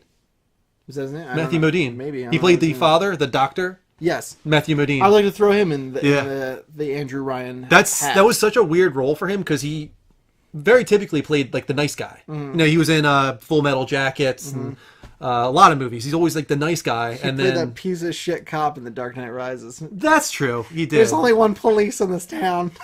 In his old Fucking age, best he's becoming line. more and more of a dick. I hate that line So much. yeah, he might be a good Andrew Ryan. He gives that scene. He gives that stupid smile, and he's like, "I'm gonna do something that the police never could." And then fake Robin's like, "Hey, what's that?" And he's like, "I'm gonna take down the Batman." It's the fucking worst. You hated ever. Dark Knight Rises, didn't you? I hate parts of it. Yeah. More so actors and like the direction they were given. Yeah. There's some really cool shit I think that comes from it, but yeah, it was not my favorite. It wasn't as good as The Dark Knight. I that's love for to sure. watch it for this reason though. There's so many funny parts, dude. Andrew Ryan's tough. So who do we have in the hat so far? So we have Jack. That is Sebastian Stan. I'm totally with you there. Yeah. That's a good one. Bucky. yeah. Solid. Buckner. I'm going with you with Atlas, with Charlie Cox. I'm going to allow it. Okay. I feel like it's not bad. It's good. It's good. I, I feel got like. nothing better. For the Alice. And I like that we got the hardest side. Yeah, you know what? Now that we've done that, I'm especially okay with Yeah, it. that's what I'm saying. I like it. Yeah, so Atlas, the voice, is Charlie Cox, but when they reveal him to be Frank Fontaine, it's Tom You've Hardy. never heard Charlie Cox, his Irish voice from Born No, I Empire. haven't. I'm going to play it for you. That'll change everything. Okay. You're going to like it a lot. Fake Robin. He was fucking fake Robin. I like that name. You should use it. Even though it's totally fucking different than your name. Bridget Tenenbaum, we went with Carla Gugino. Mm-hmm. She's very attractive. And the Little Sisters. It's not the first time you said that. You said that a separate, a totally different story tonight. You mentioned her. She's very attractive. You got a real I'll thing say it again. for Carla Gugino. She's wow. very attractive. Yeah, you like her a lot. It's kind of undeniable that she's very attractive. She's attractive. I'm not with you with like putting her up on that pedestal or anything like that. Putting the pussy on a pedestal. I wouldn't like kick her out of bed or anything, but I don't think she's like super fucking hot or anything like that. Oh my god. And our little sisters are Daphne Keene, Madeline something something. I had her name. Look her up, Madeline something something. And of course, the leader of the little sisters will be Millie Bobby Brown. And we need Andrew Ryan. And we need Andrew Ryan. Do you want to move on to Infinite and see if No, something we have clicks? to finish. Who was our I'm not a good finisher. who's in the hat? I'm not a good closer, That's Dean. fine. Coffee is only for closers. Who's in the hat though? We got Guy Pearce. Guy Pearce. I'm out of soda. Damn it. I'm gonna need soda before we move on to Infinite. We got Guy Pearce. We have Joel Edgerton. We have Who was that again? He's the guy from The Gift, Warrior. The other Oh, one, right. Conan O'Brien. Conan O'Brien, Say Conan O'Brien next time. non-ginger Conan Do O'Brien. we want to throw Conan O'Brien? Would that be like the perfect role where it's like Fucking awesome. nobody expects him to be awesome, and then he Yeah. just goes in there It'd be and great. fucking wrecks it? Yeah, dude. It would be great. I would love it. And Job keeps saying Charles Fleischer from Zodiac. that? Look him up, please. Is Charles Fleischer. Who is Charles Fleischer? And Matthew Modine I'm throwing in there. Because I like it. Me and my brother used to always say this thing, and I don't know how it started, but I would get so pissed off at him because he would say it all the time. He would go, Oh, this guy? Who no. is- He's a comedian. I know this guy. That's not Andrew. he would say, "Who is Vincent Kartheiser?" Do you know who Vincent Kartheiser is? No.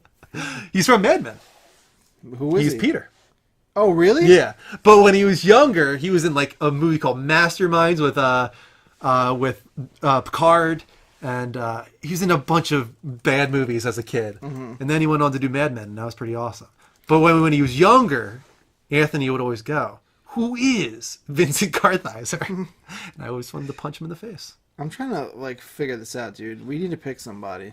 Conan gets my vote, says Rick. Ooh, what about Mark Strong?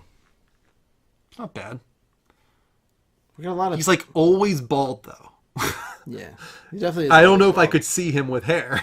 Yeah, It's- that would be it's a tough to little- imagine that would him be a with little hair. troubling. It would be trouble. Like it really would. Yeah, I might check out immediately if I saw him with hair. I would need to see like a promotional shot first to get used to it. But they can't just throw him in the movie with hair and then have it be like, No. here he is. It's Like, just oh, not whoa, allowed. whoa, whoa, No whoa. way. We No can't do way. that. All right, let's go online. We got to figure out what other people have suggested for Andrew Ryan. Andrew Ryan. Andrew Ryan Bioshock movie. I put Bioshock.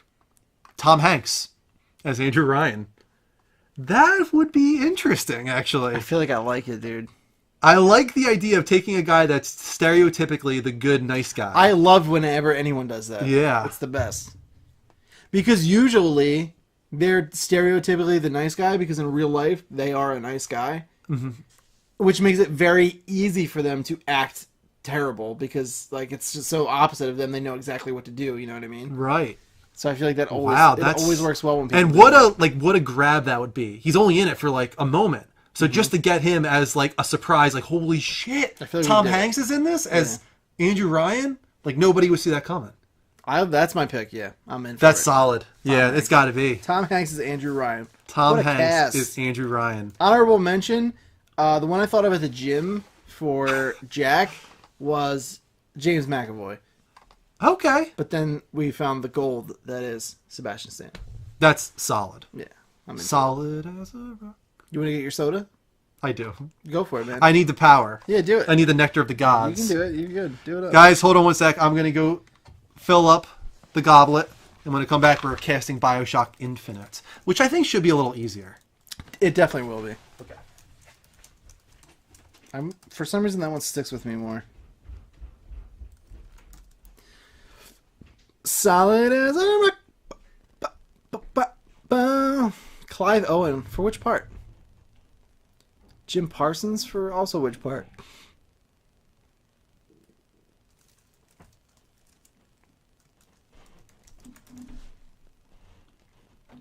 Solid as a rock. Solid as a rock.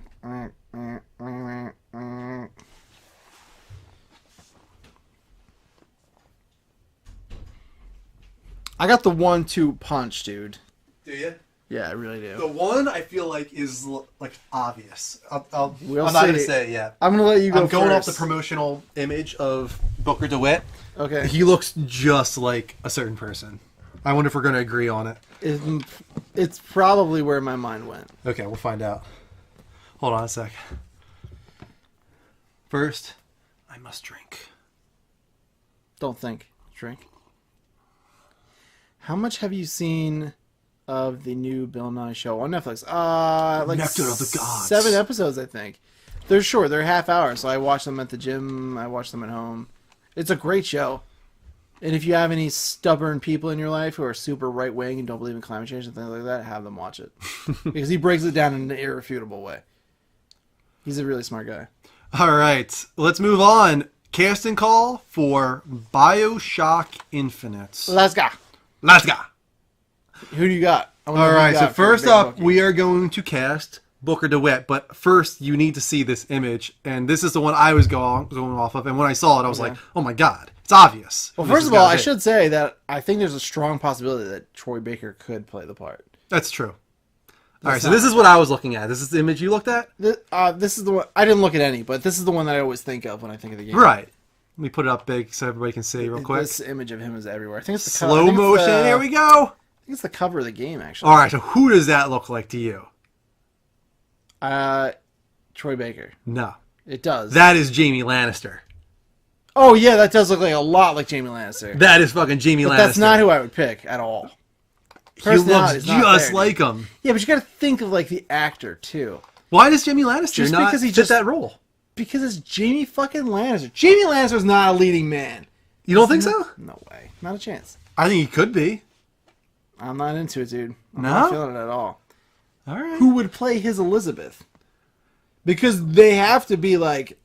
Yeah, they have to have good chemistry. They're like a pair in that game. First of all, he does look exactly like Jaime Lannister. Yeah. For sure, in that promotion. Yes. I'll definitely give you that, 100%. I did not think of that, but that's definitely who he looks like. Yeah, Rick. That's not my choice. Okay. My choice is a 1-2 punch. Booker and Elizabeth. Okay. Of course. I've got to hear it first. Ryan Gosling and Emma Stone. Easy. No!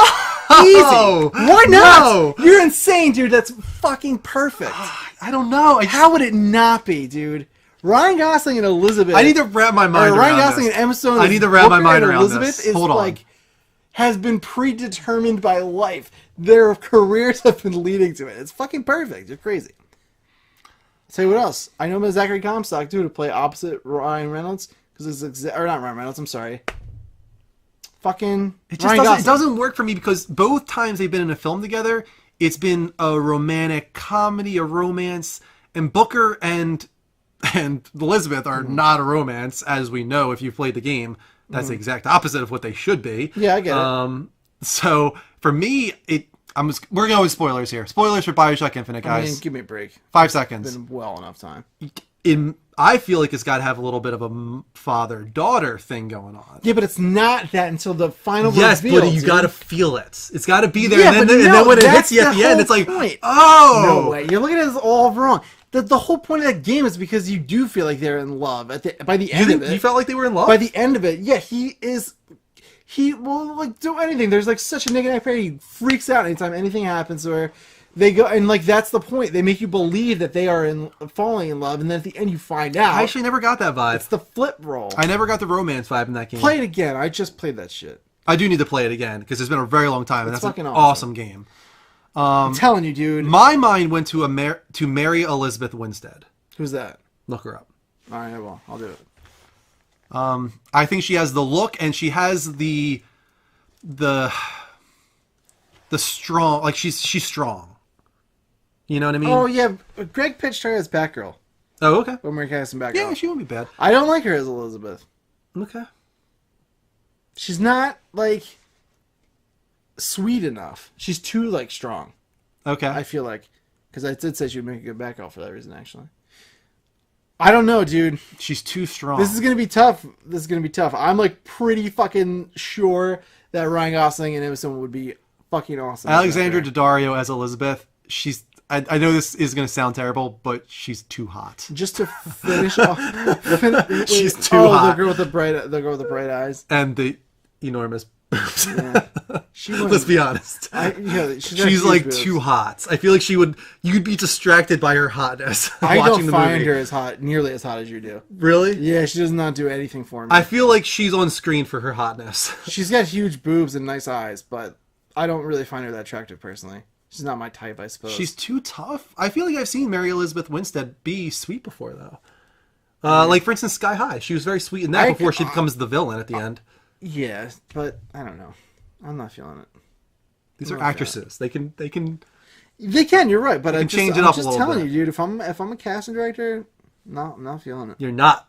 I'm not feeling it. For these intent, This is gonna be tough. We're gonna have a tough time on this. Olivia Wilde is not a bad Elizabeth. Yeah, it's not bad. I don't know. I feel I'm going off of the look in the game, but I feel like she's Elizabeth- got to be a little. She's got like some weight to her, if that makes sense. I know she's like got like the tight little waist corset, but she's got like super fucking. What are you talking about? she's petite, like as in short, but she's. I don't know. Like I feel like Olivia Wilde is too thin. She can put on a couple of pounds. You just said they're actresses, Andrew. That's okay. Well, I don't know. Talking about. That looks like Mary Elizabeth Winstead is what that looks like. You just choosing the fucking character models that look like these people. They're actresses, as you said. They can look similar. They don't need to be fucking clones of these people. You know what I mean? Just to finish off where I was going, if Ryan Gosling, Emma Stone, I can't get behind that. help me out. I'm okay with Ryan Gosling as the main guy.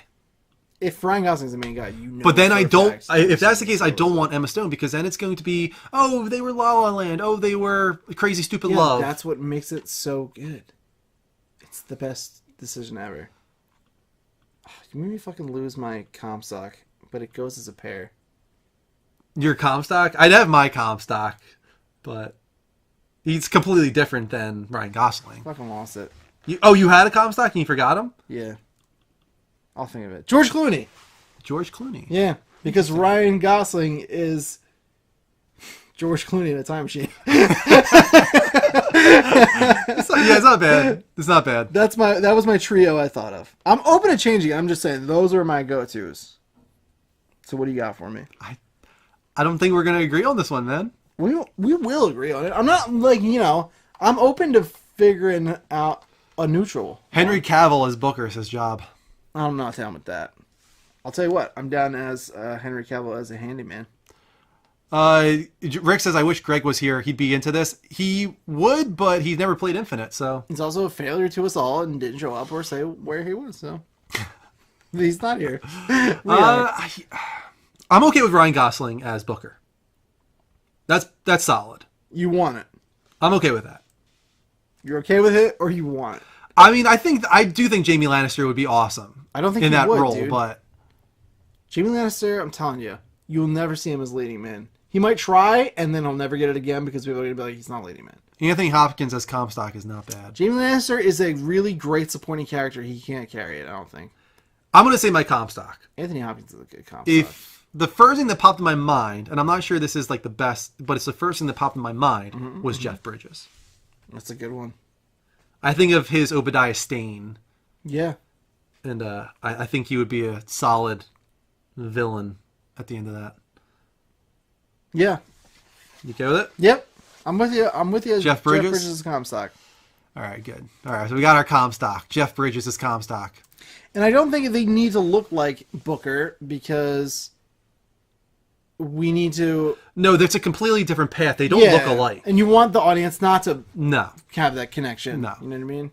Yeah, it's two completely different realities, and all these things change along the way. It's not as simple as like, oh, it's just him in like the same exact body in a different reality. It's not that simple. Yeah, it doesn't... That's the thing, though, Rick. We can't just choose it just because he looks like him. You know what I mean? Like, Ryan Gosling... Think about the parts Ryan Gosling takes and think about Booker in that game. The reason I'm good with Ryan Gosling is because he is a leading man and he would put people in the seats. He's the hero, dude. Yeah. He plays that so well. Yeah. Whereas Lannister, I'm telling you, would not be able to carry that. He wouldn't.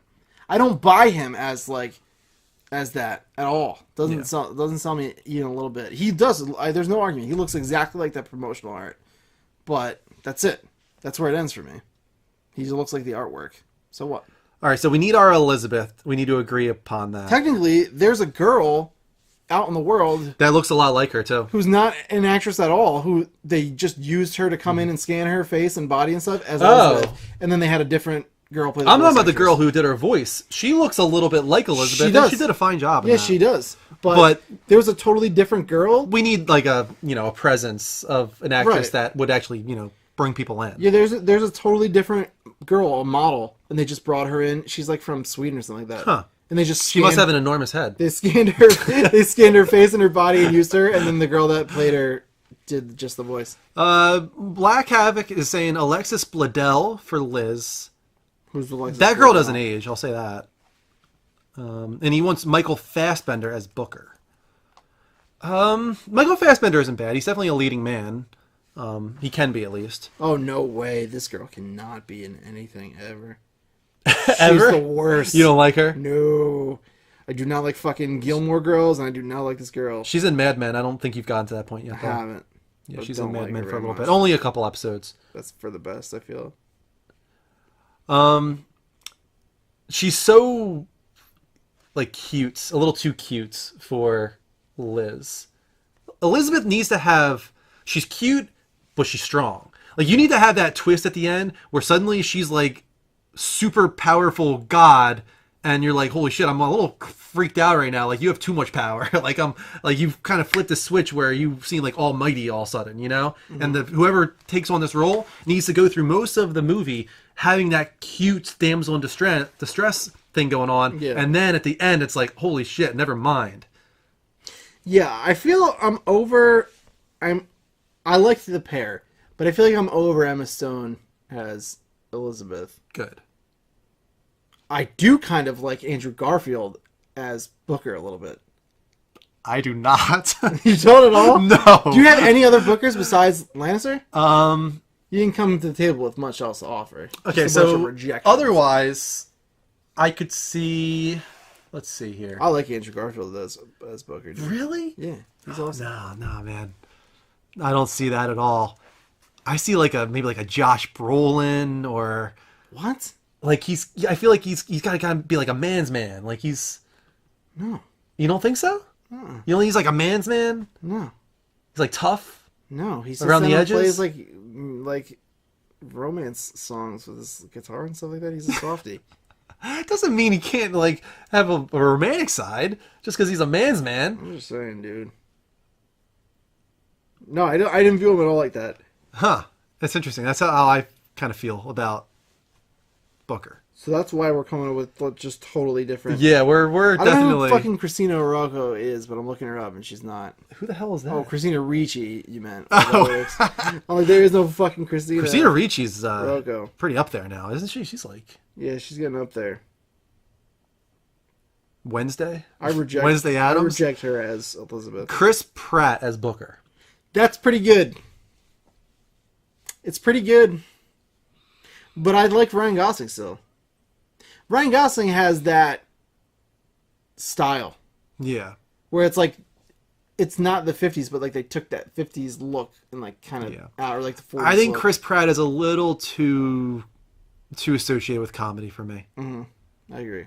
I think I'm staying with Ryan Gosling. Yeah, I think Ryan Gosling is our Booker. I'm All right, well, can we hold off on Elizabeth? Yeah, that's fine. Let's try and get some others knocked out That's here. fine. Because we're never going to finish. Who comes after? The Lutess twins. Okay, because we did Comstock here. I didn't put it up on screen, but there's Comstock. Yeah, Jeff Bridges' Comstock is solid. Yeah. That's for sure the choice. I like it a lot. Okay. After that, we have the Lutess twins. So do we have the same person play both roles and then use like CGI to make it a woman or a guy, or like what's no, going on I here? don't think so. No. No, but I feel like Elizabeth Banks looks just like the fucking That is freaking true. Woman. That is that's done. You're done. Elizabeth Banks is the whatever her name is. Elizabeth Banks and Conan O'Brien. Elizabeth Banks and Ewan McGregor. Yep. You like it? Got Yeah, it. we're done. Like seriously, that We is did like it. perfect. Sweet. You nailed it. Nice. That's so good. Elizabeth Banks and Ewan McGregor. That's so good. Thank you. I appreciate that. This is the best movie ever. Oh my god. How did that just happen so quickly? No, man, I was just feeling it. I just had it, you know? That was so good. Thank you. I appreciate that. Good shit, Dean. Thank you very much. That really was. That was spot on. Thanks. Like I didn't disagree even just the tiniest bit with that. Josh They both have Holloway that, like, as that- Booker DeWitt. Wow. We can both do that quick, like, back and forth, too. Yeah, I agree with that. Who? Josh Holloway? Yeah, who is Sawyer from Lost. He was also in Mission Impossible. We're going to move on to Daisy Fitzroy in a moment, and I have a suggestion for that, but we'll wait. Oh, yeah, I know that. I remember him. In the only episodes you watched of Lost, he's kind of a real prick. Yeah. But he becomes much more likable on that show. Mm. And he's Southern, right? Booker is Southern? He has a little bit of like a How's Southern Leonardo drawl to DiCaprio him? not come up for anything yet? That's a good question. I'm not feeling him for anything. I'm just not. Now that I remember that he's alive, I may have felt him for something. Well, you probably thought he was dead because he dies in everything. Which means he would be a good choice for Booker. Yeah. Josh Holloway is a solid choice for, Yeah, he was Southern, to answer your question. which is why Josh Holloway is a good choice. I don't know. That's solid. I kind of like that a lot. Oh, for Booker, I definitely don't like him as Booker. Really? Yeah. Kind of like that a lot. I'm not down with it. Rosario Dawson is a very good choice for Daisy. Oh, yeah. That's not who I was So going to is go. Zoe Saldana. Zoe That's Saldana also- was going to be my pick. That was, Okay. That was the one person that instantly came to me when we talked about it earlier. The one that came to me is what's her name from The Walking Dead. She's a really good sniper in that show. Sasha? Sasha. Yeah, that's a good choice. Sasha, I think, would be a good choice. That's a And really she good choice. she's become very angry on that show many times, and I Yeah. feel like she can nail that anger that Daisy has in the game. But those are also very good choices. Rosario Dawson and who'd you say, Zoe Saldana? Mm-hmm. That's tough. Those are good choices. I don't know. See, now that I'm looking at this list of actors, there's all kinds of people I could throw out there for Booker. Feel like there's so many. Chris Evans could pull it off, I think. I think if Liam Hemsworth was a better actor, he has the look. Who does she look like there? She really looks like an actress there. She looks like Zoe Saldana a lot to me. Yeah? Yeah, personally. That was my go-to. Hugh Jackman could play Booker as well. That's true. Yeah, Zoe does fit the part. Here's the thing: if we're still going on a Booker, if we're still like not solid on Ryan Gosling, we're never gonna find Elizabeth. I know, you're right. We got to get our Booker. We got to get our Booker hand. first. You're right. I'm gonna go with Zoe. I'm feeling that. I like For the Zoe Daisy? Saldana. Yeah, I like it as well. Yeah. That was my first choice. and in Avatar, she has those moments where she's feisty. And, Yeah. She pulls that off pretty well. Lesser known, a lot of people won't remember, but she's very feisty in Pirates of the Caribbean. She's a super small role. Oh in yeah, Pirates of the right. She Caribbean. was the witch type character, right? No, she was a pirate. Pirate. You're thinking of the woman who played. Oh, yeah. She was in James. She was like James Jamaican or Bond something. Movies. Yeah, I'm thinking of her. But even Guardians of the Galaxy, she's pretty. Oh yeah, Gamora's. She's Gamora's tough in feisty as that. hell. She's real tough. So yeah, she fits that role very well. I think we've got that one done for sure. After that, to some lesser roles. Who do you think should play Lady Comstock alongside Jeff Bridges? Not that you see them together, but Yeah. she would have to be somebody that you could kind of Does imagine. she speak in the game? I really need to replay this. She's just like Ghost, if I remember right. That's right. I think you're right. She's like a spirit. I don't know. And she's supposed to be Comstock's age. Yeah, here she is in the artwork. God, that game was awesome. Yeah, it really I need to was replay fucking that. awesome. I have it. It's the last one I haven't done on the remastered trilogy. Nice. I got to get to it. Yeah, I don't know. Who's somebody that could fit that role? You know, what about Glenn Close? That's not a bad choice. She can be freaking nuts. Glenn Yeah. Close. She's played some crazy ass women, and in that part where like her spirit comes back, and that's pretty scary. Like she's scary in that part. So I feel like she could maybe pull that off. Glenn She's got to be older. Close is a good. Is that a little too old though? Because she died when Candidate. she was. I think Lady Comstock died at a younger age, maybe like 50 or something like that. She's not as old as Comstock because she died. I'm gonna look into it. At older actresses. Who's the guy that played Two-Face in Dark Knight for Booker? That is Oh, that is I forget his name. oh man, it's not Jesse, is it? No, it's oh my god, I can't think of his name. Can't think of his name either. He is good though. Yeah, he is a good choice. Brad Pitt for Booker. Brad Pitt could definitely play Booker. Yeah. How old is Booker? Can we look up that? Yeah, I like Meryl Streep for Lady Comstock. Ooh, Meryl Streep and Jeff- bringing in Jeff the Bridges. a million-time Academy Bring in the Award-winning big actress. guns, yeah. Yeah, for a very small role. Yeah, I mean, in a dream world, Meryl Streep, I guess, could accept that. Is any of this real? Yeah, it's a fucking. Aaron real Eckhart, world. thank you. Diclonius Games. Aaron Eckhart. So, how old is Booker DeWitt? It doesn't. His wiki doesn't say. Let's see. Good night, Mel. Good night, Mel. How many people was that? 50-something people in the room? That's awesome. Yeah, as we just Sticking with us. as we just rant about fucking video game casting. As we cast a fictional Bioshock movie. I can't find it. Okay. If I were to guess, I would think he was like late 30s, early 40s. That's where I was playing it. Okay, Bioshock Wiki Guide. So before he is old as fuck, 38. 38. Okay. That's According right to where the- I was According thinking. to the wiki. 38. Okay. So, 38. Ryan Gosling is good for that age. So is Jamie Lannister probably, though.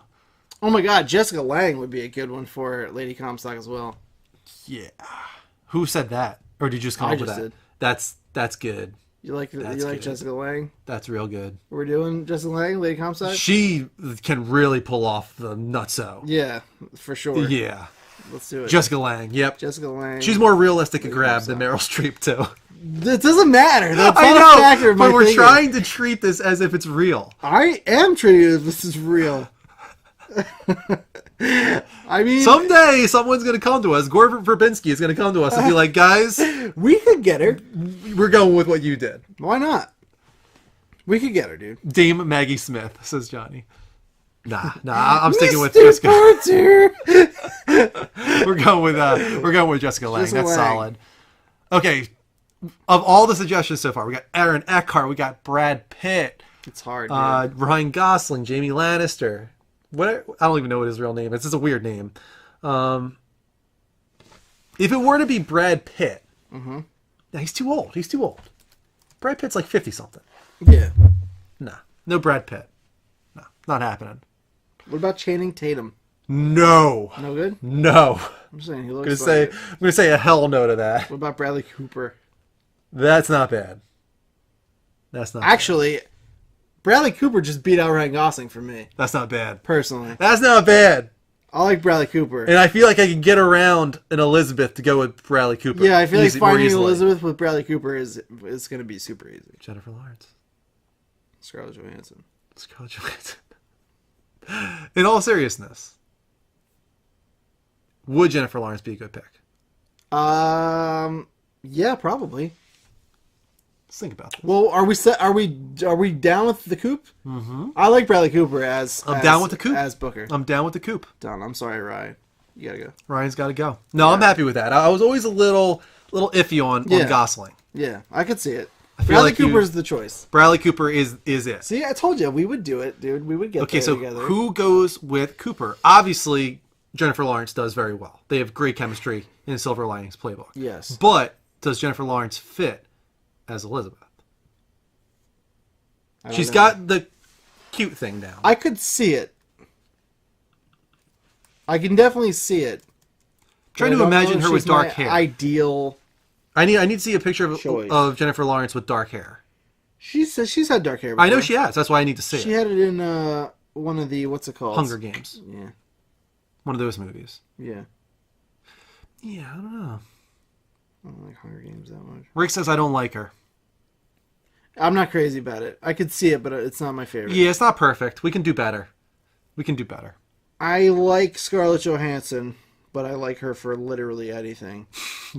I really don't like her as How Elizabeth. old is Elizabeth supposed to be compared to Booker? I would guess mid-20s. I have a weird thing. I'm gonna say it. You might hate it. You might not. Selena Gomez. Gotta throw it out. I came to my I'm head. going to go with no. That's fine. I'm just. I had to get it out there. I'm going to go with no. How old is? No, Marion Cotillard's way too old for Elizabeth. Elizabeth's supposed to be like mid-20s, I would say. Selena Gomez even act in things other than. She was in that Netflix original movie, The Fundamentals. She's only 19 to 20 years old. Okay, that's even younger than I thought, but that makes sense. Shailene Woodley, not bad. Not bad. Yeah, no good. Shailene Woodley is no good. She's a great actress, though. Is she? What has she been in? Huh? Which she was in The Descendants with George Clooney. She was in The Fault in Our Stars. I never saw that because they literally tell you the ending in the fucking trailer. Do they really? Yeah, watch the trailer. So wait, spoilers. They may as well call that movie "They're Gonna Die." It's like Okay, the most well, can I just tell you, depressing trailer. they don't die. Neither of them dies. One of them dies, Yeah, but it's not the one you think is going to die. I thought one of them was gonna die, and one of them. Died, Well, the so movie leads you there to believe go. that she's dying, and then it Right. turns out the boy dies. Yeah, you could definitely tell that bitch was gonna die, and he does. She's not a bitch, Dean. She's No. a very lovely person. Not the girl, the guy I'm talking Oh. about. I would never call a girl a bitch like that. Oh, my God. I'm passing. Okay, we need an Elizabeth. I'll tell you what. What's her face looks just like her, but I think she would not be good as it. But she does look like her. I just Who? want to throw that out there. Can't remember her name. The one I said? Nah, new girl. What's her name? Oh, oh my God, what is her name? I can't think of it. I know. She's like Zoe, Zoe she's Deschanel. everywhere. That's it. Yeah, she looks like her, but no, I don't she's see not, it. She's not the fit. I'm just No, throwing it out not there. feeling it. She She's not young looks enough like her. either. We need a young woman here. I looked up young actress. We need a young 20-something. I mean, older actors and actresses can play down. I know. I would be okay with any like girl in her 20s. Every Spider-Man so far has been like fucking 30 yeah, years she's old. got to be in her like 20s at the What most. Wait. Wait, Nah. I was gonna say Daisy, but I don't think Daisy Ridley? Yeah. Hold on a sec. let's let it sink in a little bit. Daisy Ridley as Elizabeth. She's cute. Mm-hmm. She's strong. Mm-hmm. She's a Jedi. She's a Jedi. Bonus points. She's one with the Force. Bonus points. And the Force is one with her. Yeah. That's all true things, yeah. I don't know. I'm not sure if I like it, but there's something a little off. It's just not the one. She's just not the Just one. don't feel it like the others yet. Just not feeling So it. I'm trying to get us there, dude. She's got to go with Bradley Cooper. I definitely, the more I looked at Jennifer Lawrence, the more I'm out of it. No Jennifer Lawrence. Yeah. Jennifer Lawrence. I just personally Off the don't list. think Jennifer Lawrence is that good of an actress either. Myself. It's weird. She can be awesome. There's roles where she is awesome, and I understand why she's getting like Oscar buzz and whatnot. Mm-hmm. And then there's moments where I'm like, "Are you the same person?" Because that was bad. Yeah, she just stops trying. Yeah, it's really bizarre. Like Mystique. Right. There's moments in those films where I'm just like, "You are a bad actress." Yeah. And then I watched Silver Linings Playbook and what's the one, American Hustle and shit like that, and I'm like, "What? This is not the same person. Like, what's going on here?" Oh, unrelated, but I just want to shout this out there because I could not stop thinking about it through the beginning and end of every episode of 13 Reasons. If they ever recast Spider-Man again, Clay must be Peter Parker. Really? Fuck yeah, dude. He was Peter Parker. The whole time watching the show, I'm like, Jen was like, "Oh, what do you think about that?" I'm like, I can't stop thinking about this fucking kid. It's I Peter really Parker. liked him in that. I like that actor. He's awesome. He's very good. I loved He him. was solid in that, man. He was great. That ending scene, you know, probably which one I'm talking about, where he's talking to the counselor. He like nailed that. He was awesome. He was very good in that show. He was a big highlight for me. My God, I can't believe we're still talking about this. She's tough, and she's kind of what the whole game like hinges on. I know, like she's very important. Like Yeah. we got to get her right. We haven't casted Jeremiah Fink yet. Do you want to move on to that? Yeah, let's I move mean, on to Jeremiah we'll do Fink it, because and he's only then in the game for a little Elizabeth will bit. be our last one. Jeremiah Fink. What does he look like? He's got that mustache. He's got the top cat. Did I just say top cat? You did. You said Top Cat. He's got the top cat. He's the top. Hold on, top we're going to cat. put him up on screen for you here. It's about to pop up in a moment. I remember having somebody in my mind earlier, and I lost it. Let's look at him. Look at him. Oh, okay. I remember him now. Jeremiah Fink. Jeremiah Fink. I don't know, like what I feel about him exactly. Emily Browning. Somebody just private messaged me for Elizabeth. I just love how people are like private messaging you about this. Yeah. We're all involved in this. Do you now. know Emily Browning? No, I don't. You'll have to show me her. You remember her? Oh yeah, I do remember her. She's from Sucker Punch, I think, right? That's not a bad suggestion. Yeah, she was in Sucker Punch. Yeah, she's not bad. She looks the part. She does look the part. She definitely looks it. Maybe a little bit of too much of an unknown, but Yeah. we're really making this tough. It has to be right. We're making this really difficult though. I know, but it has to All right, be let's right. go back to Jeremiah Fink here. Can we get this guy? He's such a small role. We don't need to doesn't need to be as perfect as Elizabeth. Sure. Who does he look like? First of all, can we find somebody that looks like Jeremiah Fink? He just looks like a generic ass dude with a mustache. He does. He does. He does look like a generic ass dude. You know what I mean? Let's rewind a little bit here. I like that picture better. Michael Fassbender. You nailed it. He'll be Jeremiah Fink for like the 5 seconds he's in it. I mean, it's obviously an older man. Oh, I got it. Billy Crudup. Not bad. It's a guy with a mustache. What do you want? Not bad. What else do you fucking want? Not bad. I'm not against it. Well, who do you have for the complex Jeremiah Fink character? He's got to be like a shark, like a salesman, right? Mm-hmm. He's got to have that thing going on. Okay. Oh, I got it. What do you got? I got it. What? That guy from he's in so much. He's always like a side character, which kind of fits in this part. He was from Easy A. He's the father in that. He's from Yep. I can't think of his name, but you're totally it. He Yeah. was in Captain America. He played the doctor. Yeah. Yeah. What's his name? We need his name. Fuck. He's from that movie with the girl that dies and goes to heaven. The Lovely Bones. He's the killer in that. Yeah, that's definitely our guy. Not Dr. Zola. Somebody in the chat's probably already got it. Yeah, probably. They're so much faster than us. Stanley Tucci. Thank you, Kelly. Stanley Tucci. Stanley Tucci is Stanley Jeremiah Tucci is Jeremiah Fink. Fink. I agree. All right, we got that one. Finally, I contributed something. Also, it never came up, but I just want to say John Hamm definitely could have been Booker. Fuck, Dean. Sorry. I'm sorry. They're coming to me the more we go. The more I think about it, you know. No, Stanley Tucci is Jeremiah Fink. We're stopping there with that one. Yeah, that's a good Fink. All right, let's. It's a good Fink. That's a good Fink. All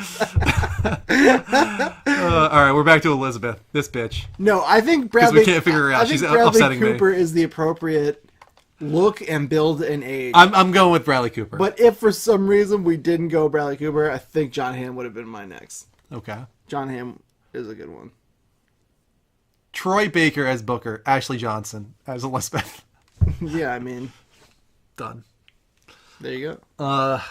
You really could cast Troy Baker and You could. and Courtney Draper as You could. who they played. They just wouldn't bring in people. That's the problem. Right. We're trying to be actual We're trying to be successful casting directors. Cool. Trying to do a fucking show here, guys. What's the budget on this film? How much budget do we Like have? for like 300 million. Okay. You know what I mean? I feel like we could get Bradley Cooper, no problem then. We can get Bradley Cooper. We for sure will get Bradley Cooper.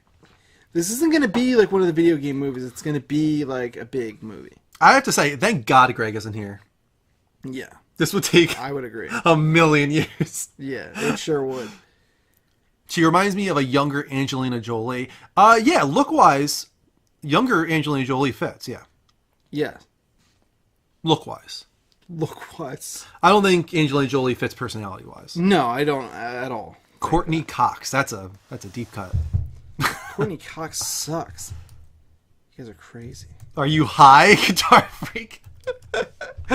Lindsay Lohan. Come on. Now we're just getting silly. We are getting a little silly now, let's be honest. All right. Oh, what about this girl, Edge of 17 girl? Ooh, she's What a the fuck is her name? great actress. Yeah, what is her really name? great actress. She's awesome. I haven't seen that yet, but I really want to. Oh, it's a great movie. One of the best coming-of-age movies I've seen in quite a while. The ending is a little too neat. They tied up in a little bow. That's perfect for me. Because you don't like ambiguity. It was just a little too clean, the end Yeah. of it. But otherwise, I thought it was an amazing movie. What's her name, though? I'm looking it up. That's a solid actress, at least. I really like her. Haley Steinfeld. Haley Steinfeld, yeah. She has a good voice, too. Very good voice. So she could do the singing part. Yeah. And she's young. She actually fits the 19 to 20. Yeah. I wonder how she would be alongside Bradley Cooper. She held her own great alongside Jeff Bridges in True Grit. You know, she can hold her own. She can play like numerous looks. Like look at all these different. Like she plays like the kid. She can play like very adult looking. Yeah. She's got it all over the place. Dean, I think you might have found her.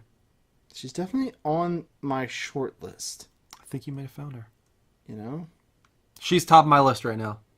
Right now, she's top of my list. Yeah. Look up Marie Avgeropoulos. Okay. You see Marie. Avger. Wow, all I typed was Marie and she came up. Looks. Who is she from? Who is she from, or what is she from? Who was her biological Who did she come parents, from? And what did she play? First Percy thing I want to Jackson? say, and this is a weird thing to say, but her jaw is too strong. First thing I was gonna say, she looked like she could do porn. She's like a supermodel. I don't know. She's It's like a Percy weird thing to Jackson say, and I lighting feel wrong saying it, but it's the second time. She's too hot. I think Elizabeth's gonna be pretty hot, dude. No, there's a difference between hot and pretty. I know this, but I think Elizabeth's She's too gonna be hot. both. Like Elizabeth, Haley Steinfeld is pretty. Elizabeth looks beautiful, and like Good word. and Another good word. A little bit hot. She's a little bit hot. You think she's hot? A little bit. The only thing that's like hot about Elizabeth is that she's got that like tight little corset waist and all that. Yeah, that's hot. That is hot. I'll give you that. But I would never look at Elizabeth and say, "Oh, she's hot." No, she's pretty. She's beautiful. She's a fucking cute. cartoon. You know what I mean? She is a fucking cartoon. I'll give you that. But she could be hot. You think of that waistline. it's all tight. And after that, it's like, it's good. It's good stuff. It's hot. I'm just saying. I'm sticking with Haley Steinfeld. Haley Steinfeld is the best so far, I think, but I haven't felt like it's like, yes, we nailed it. You know what I mean? I haven't felt that yet. I'm going to go out of sub-only chat. We've been in sub-only chat for an hour now. We should probably do that. Is anyone even still watching this? Yeah. We got 50 people still. Wow. About 50. Brie Larson? A little old. I get another private message. Who's private messaging Oh, we're getting new people who haven't been able to talk. People haven't been able to talk in the chat that are watching us. Are DMing me. That's why. Yeah. There you go. There, you guys can tell us now. Now everybody can talk. We've been in sub-only chat for quite a while. It wasn't supposed to take this long. Brie Larson is not bad, I gotta say. She's How old is Brie Larson? Brie Larson's like my age, I think. Really? I believe so. It's not bad. Maybe not. I could have just totally made that shit up. It's not bad.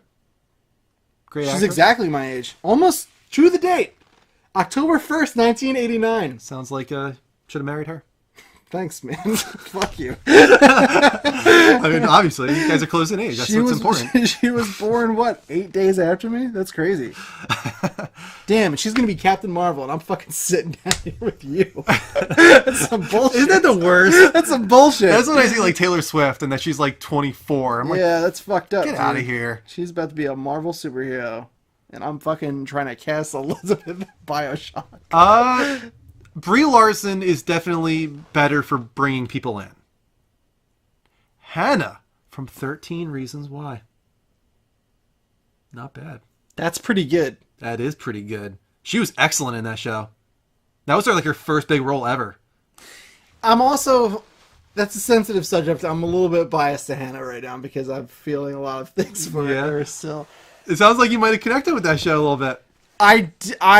We'll talk about it when it happens. It was rough, wasn't it? It was good. It was super well done, but it wasn't not something I needed in my life at all. The world is so terrible already. It's a rough show. I could have not watched that and been really happy I know. with it. I haven't been able to get it out of my mind since I watched it. Yeah, it's super a fucked up. rough show. It's real fucked up. That last episode, I was like, I can't, dude. Yeah. I can't. It's bad. We'll talk about it. I'm excited to talk about that show with you. It's just going to be a bunch of Greg being like, oh my god, I ball. Ah! Let's do an entire Netflix Club episode, and I'm just going to fucking hang up my Skype and be like, can't. I'm not doing this. We're going to have to put a disclaimer at the beginning of the episode. There's going to be a lot of, ah! He's not going to stop. We need to put rules on him or something. We have to just be, Greg, we're going to mute you if we have to in this episode. I'm really down with Hannah. What's Hannah's name again? She's Australian. In real life. Is she really? Yeah, she's Australian. Wow, she did really She great. hit it really well. Man, I'm really down with that Hannah. idea. Poor Hannah. I kind of like the idea of somebody that's not like a big name either, I do too. being Elizabeth, and then Bradley Cooper carries that. I gotta be honest with you. Hannah's the first one that I really feel it. Yeah. You know what I mean? Let me see her. Like we have. I need. Let me see her. Take it easy, Pervo.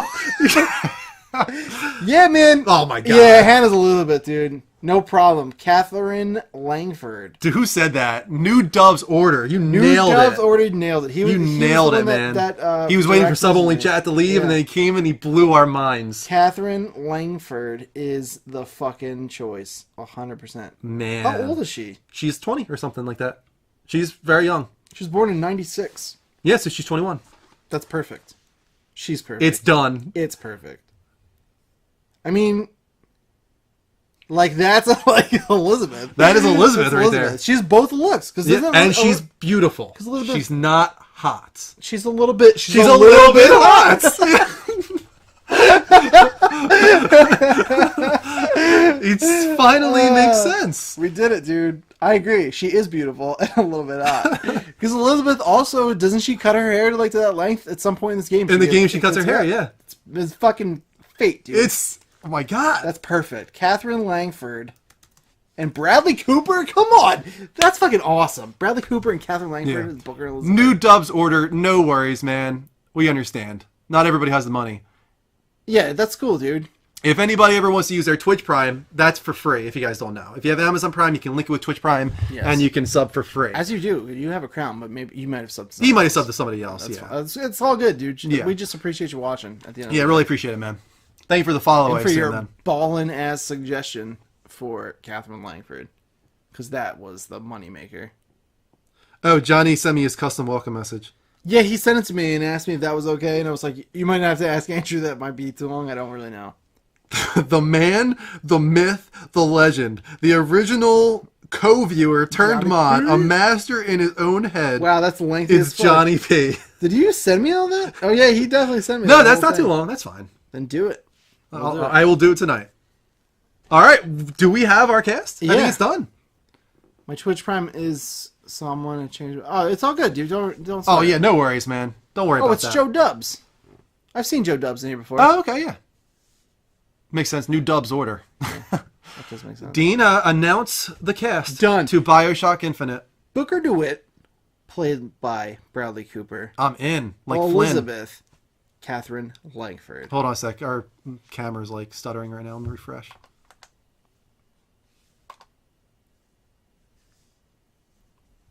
We're doing it We're good. right Good. here. Elizabeth, played by Catherine Langford. Zachary Comstock, played by Jeff Bridges. Oh, boy. The Lutece twins, played by Elizabeth Banks and Ewan McGregor. Holy shit. Daisy Fitzroy, played by Zoe Saldana. What? Lady Comstock, played by Jessica Lang. What a cast. This is a fucking great. This is a this banging is a massive cast. dude. Jeremiah Fink, Stanley Tucci. I gotta say, dude, we were really see what happens when you like. You got most of those. We didn't stop, but we bounced it off of each other. You know what I Yeah. mean? Like when we really thought about it and just like, I don't know, I guess this person, like, we fucking nailed this. Yeah, That's we could have had a perfect. much worse cast if we ended this 20 We minutes just ago. settled, yeah. Yeah, we didn't settle. We went through how many different bookers? It's a fucking great cast. That's so solid. I Well, want to see it now. I want to see this. Our next career after Twitch, superstars. Yep. Casting directors. I want to see it. It's beautifully done. Ah, director. Who do we want to direct? Bioshock Infinite. That's not a bad suggestion, Del Toro. No, that's not a bad suggestion. That's a very at good all. suggestion. I do think Gore Verbinski would be a very good choice. The one that was originally slated to direct the original Bioshock. Mm-hmm. I think that he's a good choice. He's very good with the visuals. His cinematography is very, very strong. Mm-hmm. Yeah, I think those are good choices. Del Toro and Verbinski, for me. Yeah, those are good choices as well. I don't have anyone better off the top of my head. Another one, maybe like Darren Aronofsky Yeah, I could could do see it. that. What's his name? He would never do it, I don't think, but David Fincher would be a dream. You know what David Fincher is? Seven, Fight Club, Zodiac. Oh yeah. Why wouldn't he do it? What's he doing? I just think that he's like above it. He's pretty pretentious, that guy. He's pretty pretentious. What has he done lately? His most recent movies were Girl with the Dragon Tattoo, Social Network. Catherine Langford is Australian. Yeah, I believe so. That's what she sounded like when I listened to the behind the scenes stuff. That's crazy. I have one more that I wanted to say for director, and I'm drawing a blank suddenly on it. Hold on. Damn it. Oh, the guy who did, oh my god. Arrival. What's his name? I don't know. Fuck. I'm gonna play Charlie Cox as Owen for you. Yeah, please do. I'm going to look up the guy who directed Arrival. I'm drawing a blank on his name. Oh wait, let me mute us. It is directed by... Who the hell directed it?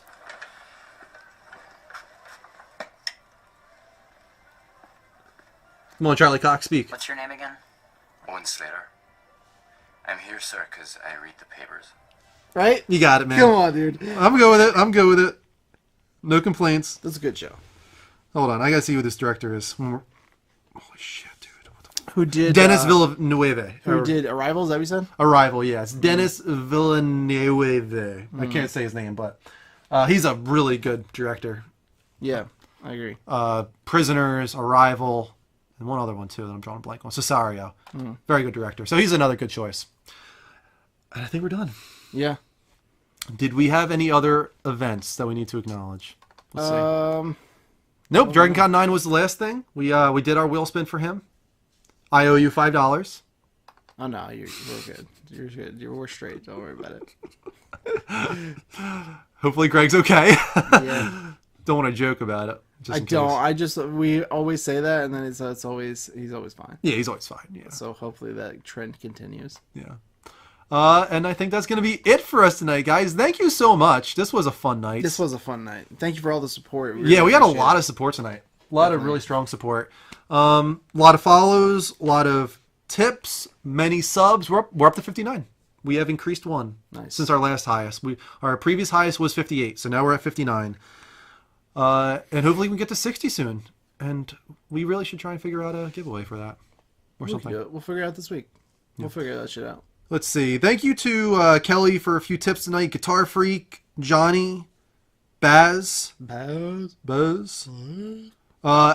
Where's my outline at? I started putting into the outline our producers because I keep forgetting, and I don't want to keep doing that. Thank you to our producers. They are $25 and above patrons. They produce the show. They make it possible. Kelly Jellyfish, Muno Crystallis, KP 2.0, Baz023S, and Alex Bustos 98.